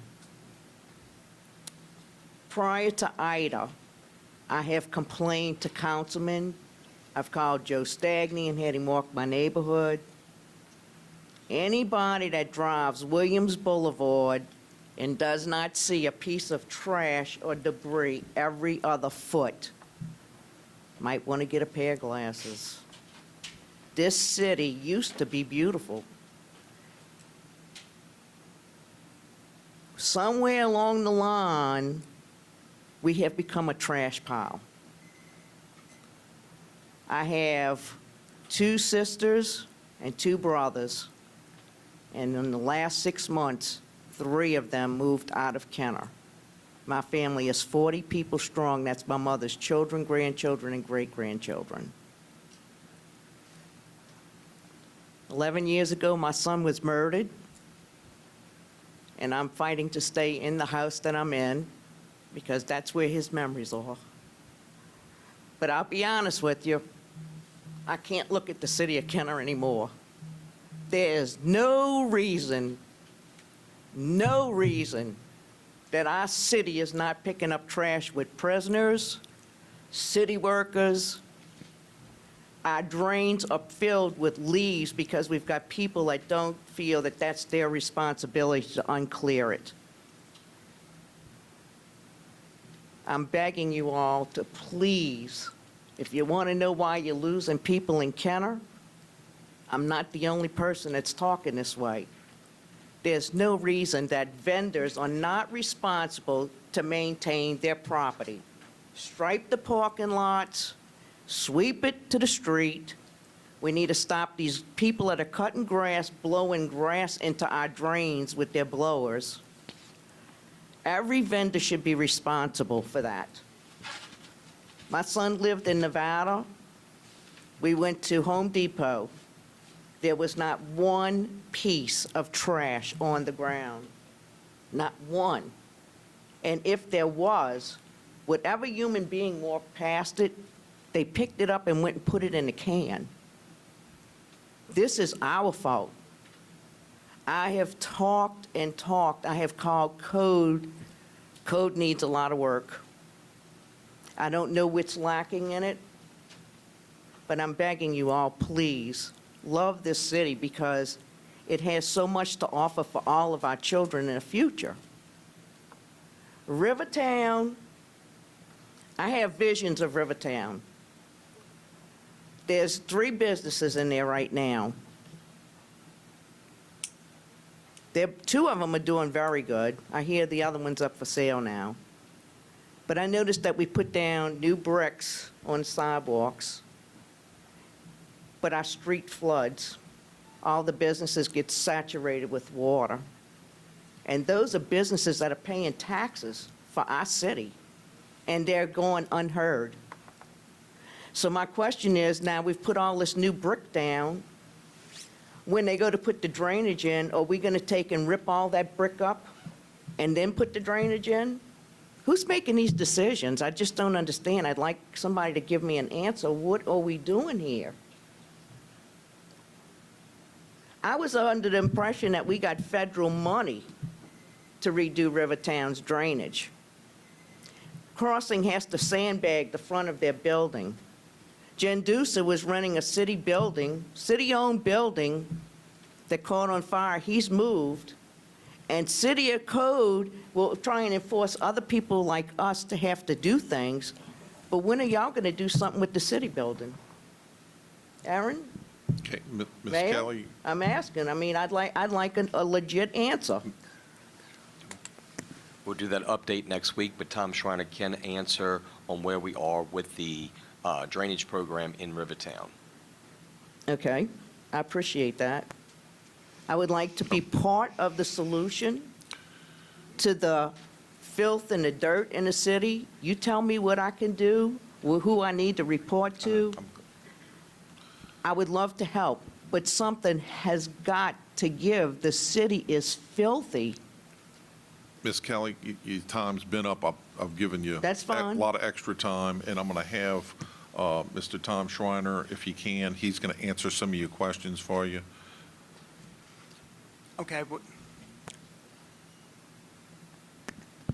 I don't have to have the answers today. I just wanted to get this out because it Okay. is a huge concern. I can't do it anymore. I can't ride down Williams Boulevard and look. I feel like I'm in a third world country.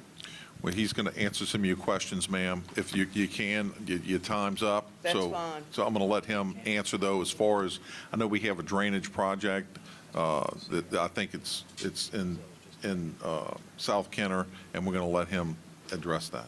Thank you. And I also, on a positive note, would like to give hats off to you all being in Kenner and working with us, but mostly for my police and my fire department. They do an awesome job. Thank you. Thank you. Mr. Schreiner, if you will. Okay, I'll address the question about whether or not the drainage project will affect the sidewalk. It may, but it would be a very, very small part. So essentially, no, we're not going to affect the new brick walk that's on the east side of Williams.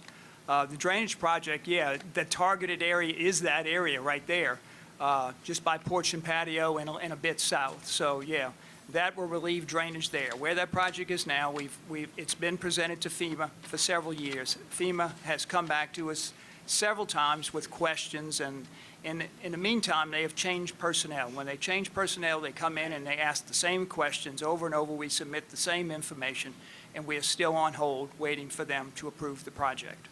So, yeah, that's a wonderful project, and we're very anxious to get it going. So do we have to remove the bricks, the new bricks that were just put down to do the drainage?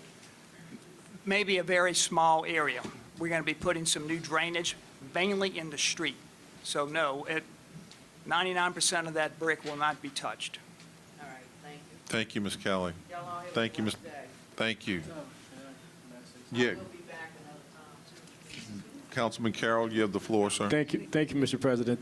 Thanks a lot, Ms., for your comments and Mr. Schroeder's comments. And what I would have explained to her if she was here, that, when I first got on the council, the drainage problem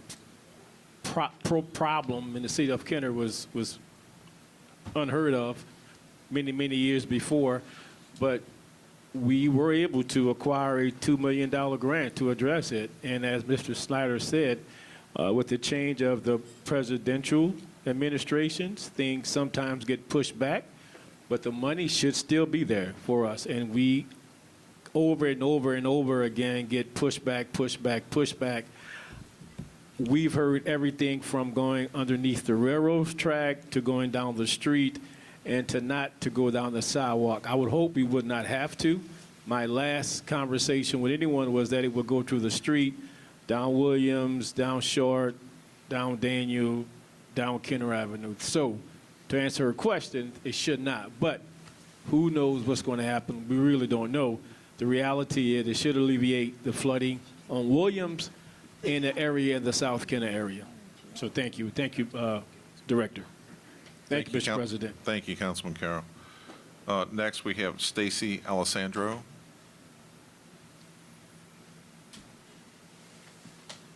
And your name and address.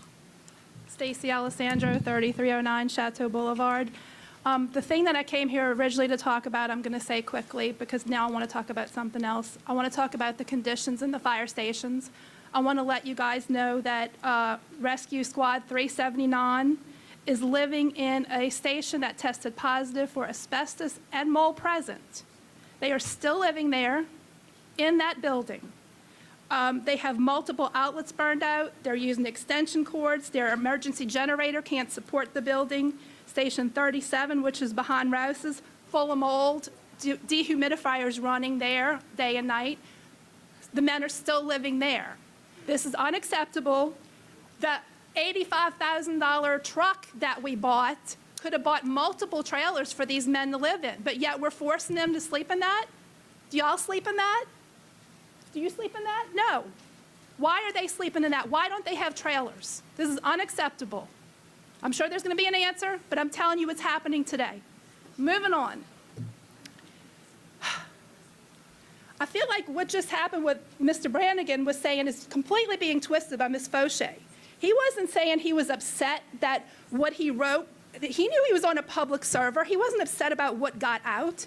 He was upset about the fact that he wrote an email to himself. Nobody else should have been looking at that. There was no reason for it to go anywhere, anything to happen, except for somebody is snooping around in the council emails for an investigation or a public records request. You can tell us what the public records request was for.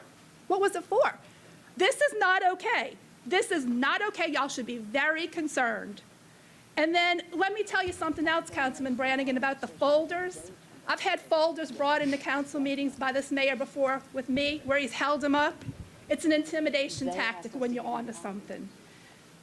He's trying to have you investigated by the authorities. When you're a friend of his, you're a friend. But then when you call him out on something, you're an enemy. He tried to have me arrested when I went to him for help. 8 felony charges. The DA saw right through it and threw it out. But this is the MO, and this should concern everybody in Kenner. That anytime you call out somebody on something, you say something, you're going to get investigated by the FBI. You're going to be 8 felony accounts that are made up and that are made up. They were flat out lies. And speaking of lies, at the last council meeting that I was at, you called me a liar. You said that I called out a person by name, Mr. Lahat, which I did not. Council President Wilmot even said, I don't think she said that. And you said you did, that I said it, and you said your entire staff heard me say it. But guess what? It wasn't true. And I think you probably went back, I know y'all did, to go check and see, and you found out that you were the liar. So I'm going to give you the opportunity right now, since you know this. Ms. Would you like to Alessandro, give you're me going to a have to wrap public it up. apology? Unlike you think, it's not important enough for me to go back and check. Oh, really? Okay. So then it stands on itself. The public can see what happened. Thank you. Okay. Thank you, Ms. Alessandro. Chief, you want to make a comment? Not really. Yeah, but I guess I do have to address Ms. Stacey Alexandra. I don't know who she gets that information from. As you all know, we've been here before about mold, asbestos in our station. We've had that same station tested 3 times for asbestos. After the storm, we, with part of the mitigation process, they did find asbestos contained within the sheetrock that's in the building, but it's not aerosolized. It's just in the material itself. So in that process, and this all happened within this last week, so I don't know who our source is, but we finishing up Station 39 on Vintage and moving that trailer to Station 379 to put those guys in while we remediate that station. We have a bunch of remediation going on with those stations. As a citizen of Kenner, she's talking about the vehicles. You guys know, and we explained to you during the storm, we had to borrow 5 vehicles. I didn't ask. I'd have taken anything that I've gotten for extra vehicles. They could have gave me a Pinto. I could have gotten a Pinto. We borrowed vehicles to respond to medicals and everything else for the citizens of Kenner. Our vehicle fleet is old, and we're trying to replace that, but that's going to take time. For our first responders. Like I said, I don't know who her source is. I have a phone number in my phone, so she must have my phone number also. She could have called me and got these answers to these questions instead of coming to this podium and putting out false information to the community. Thank you, Chief. Next, we have Mr. Greg Teff.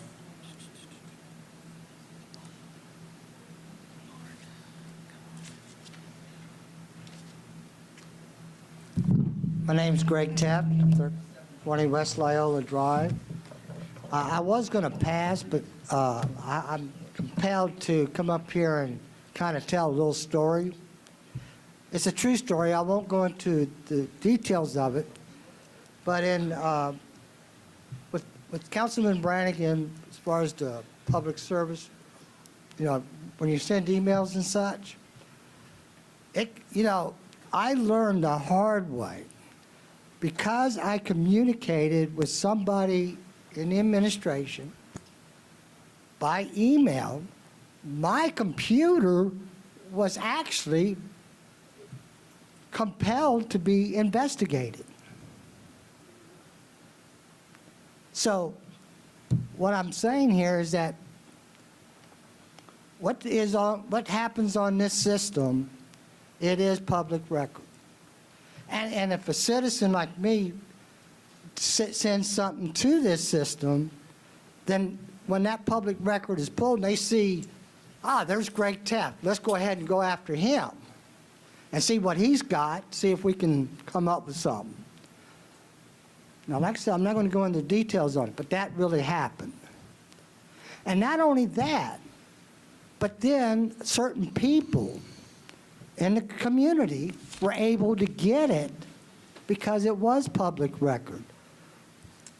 So just to let you know that anything that goes on that server, unfortunately, does seem to come back and haunt you. I don't know why, because it came back and haunted me just because I was trying to do what a citizen would do, and that's ask questions and get answers, but because it turned into something bigger than that, then, I got somehow in the middle.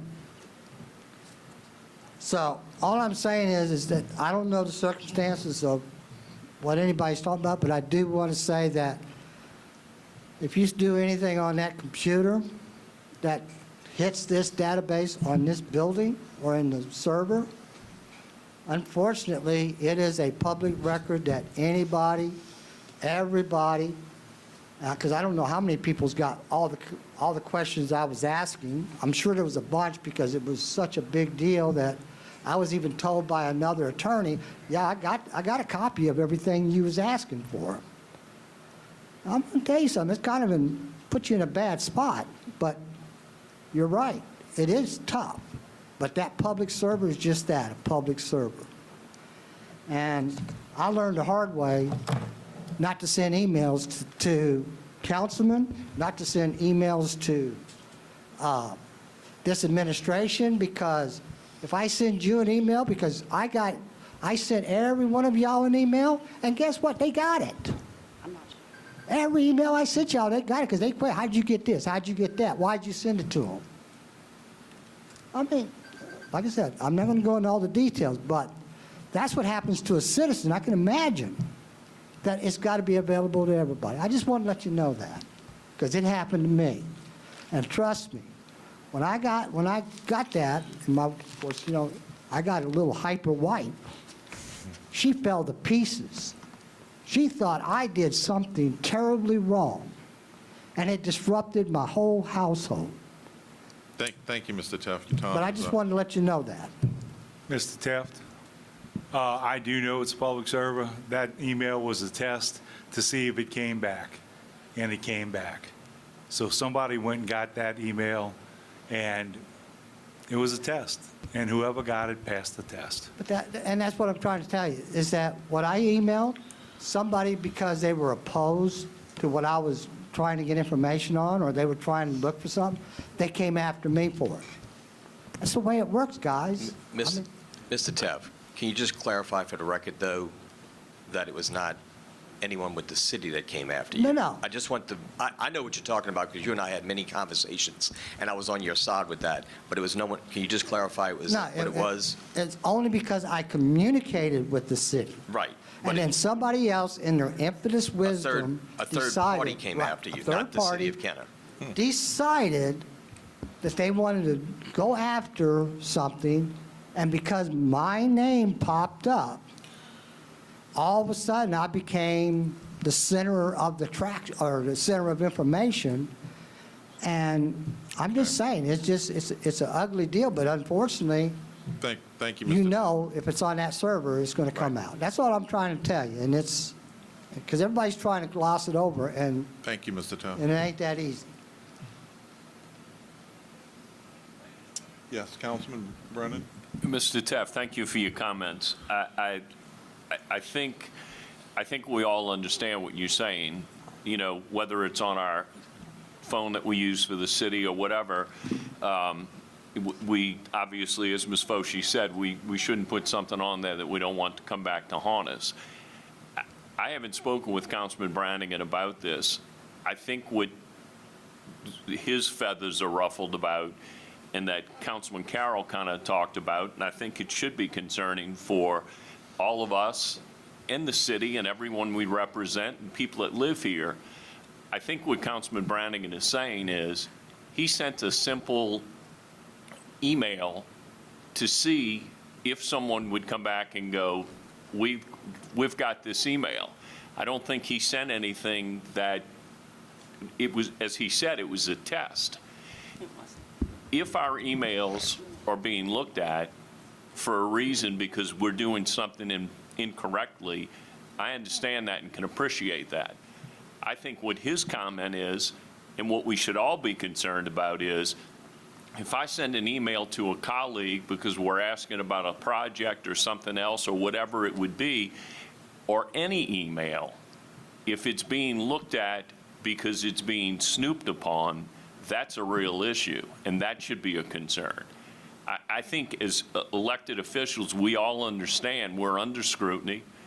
Our stuff is not private, as a citizen may be, but again, if it's being looked at just because someone's reviewing all our emails or all our correspondence, I think that's a real issue, and I think that's a real concern.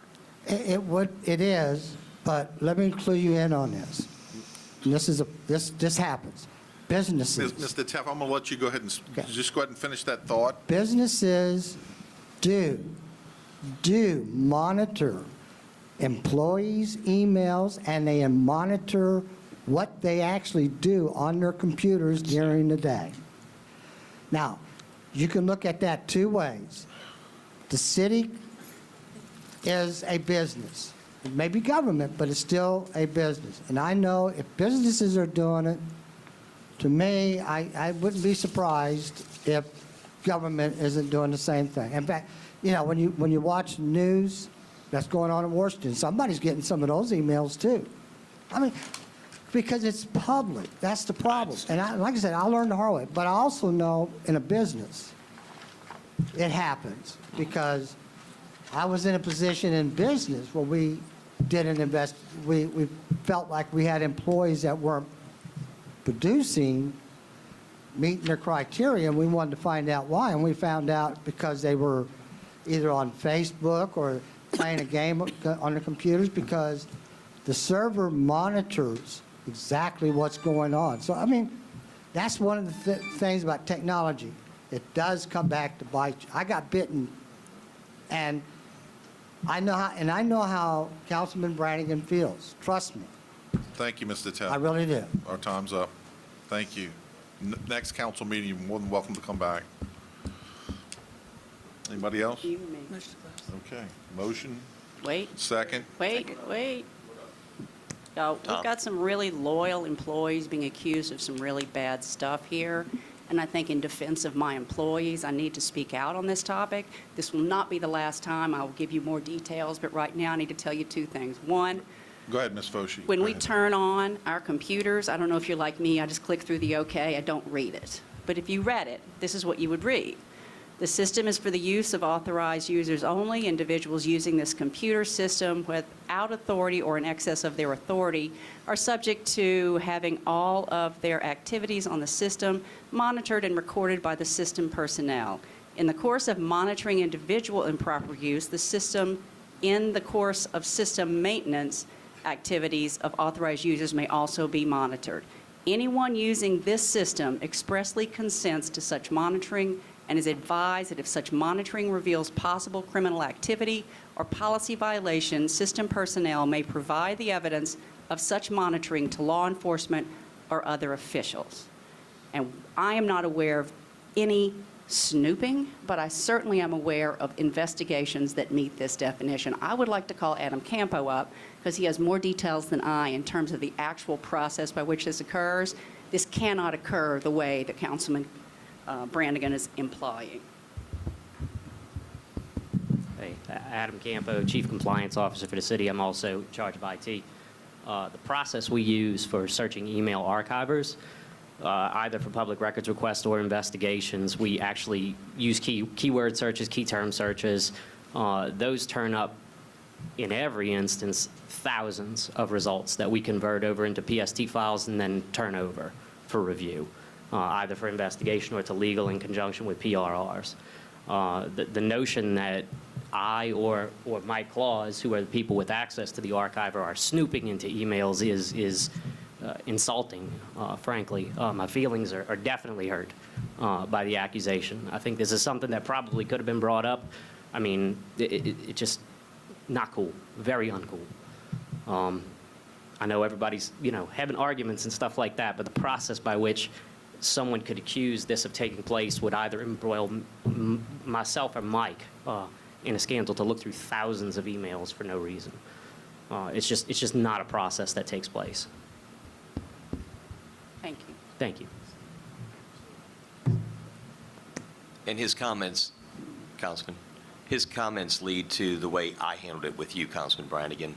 Instead of trying to embarrass this administration publicly, which I feel that you failed with, I did take you into that side room before a council meeting to show you that, so that maybe this political issue would stop, not what's best for the city of Kenner. But if you feel like we need to go on, look, we'll be prepared to show what day it happened, you know, the day of the week, I think is important, and who the victim is here.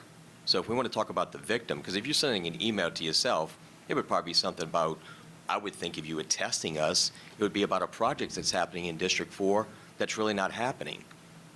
But it was about an individual. So there's a victim by you. So let's talk about the victim that works for the city of Kenner. If we want to go into that, I'll be prepared for the next council meeting, and we could talk about that publicly. We could talk about what the legislative auditor has publicly and what the DA will have shortly. You want to talk? Let's talk. We'll talk about everything publicly. We'll talk about a few council people publicly. You want to do that? I'm prepared. This administration is prepared because there's a victim on this side, and it's not me. It's not me. Look, pick on me all day long. I could care less. I'm the one that has to run. But when you pick on members of the staff, and that person becomes a victim, yeah, I guess we'll be talking to the Kenner Police also. So, it's your move on the chessboard now, Councilman. You go ahead and do it. You call the police first. I'll follow up with a call to the police. Let's have at it. Any other comments on anything? I'd like to make a comment so everybody in the room knows. The Kenner Police Department will not be put in, like I told y'all 4 years ago, we're not pawns in the political game. If there's a crime committed, the men and women will investigate it. I don't give a who in this room accuses you of doing something, you of doing something. If a crime's committed, we will investigate it. All the other stuff, y'all fight it out amongst yourself, best man win. Thank you, Chief. Anybody else? Motion? Second. Second? We're adjourned.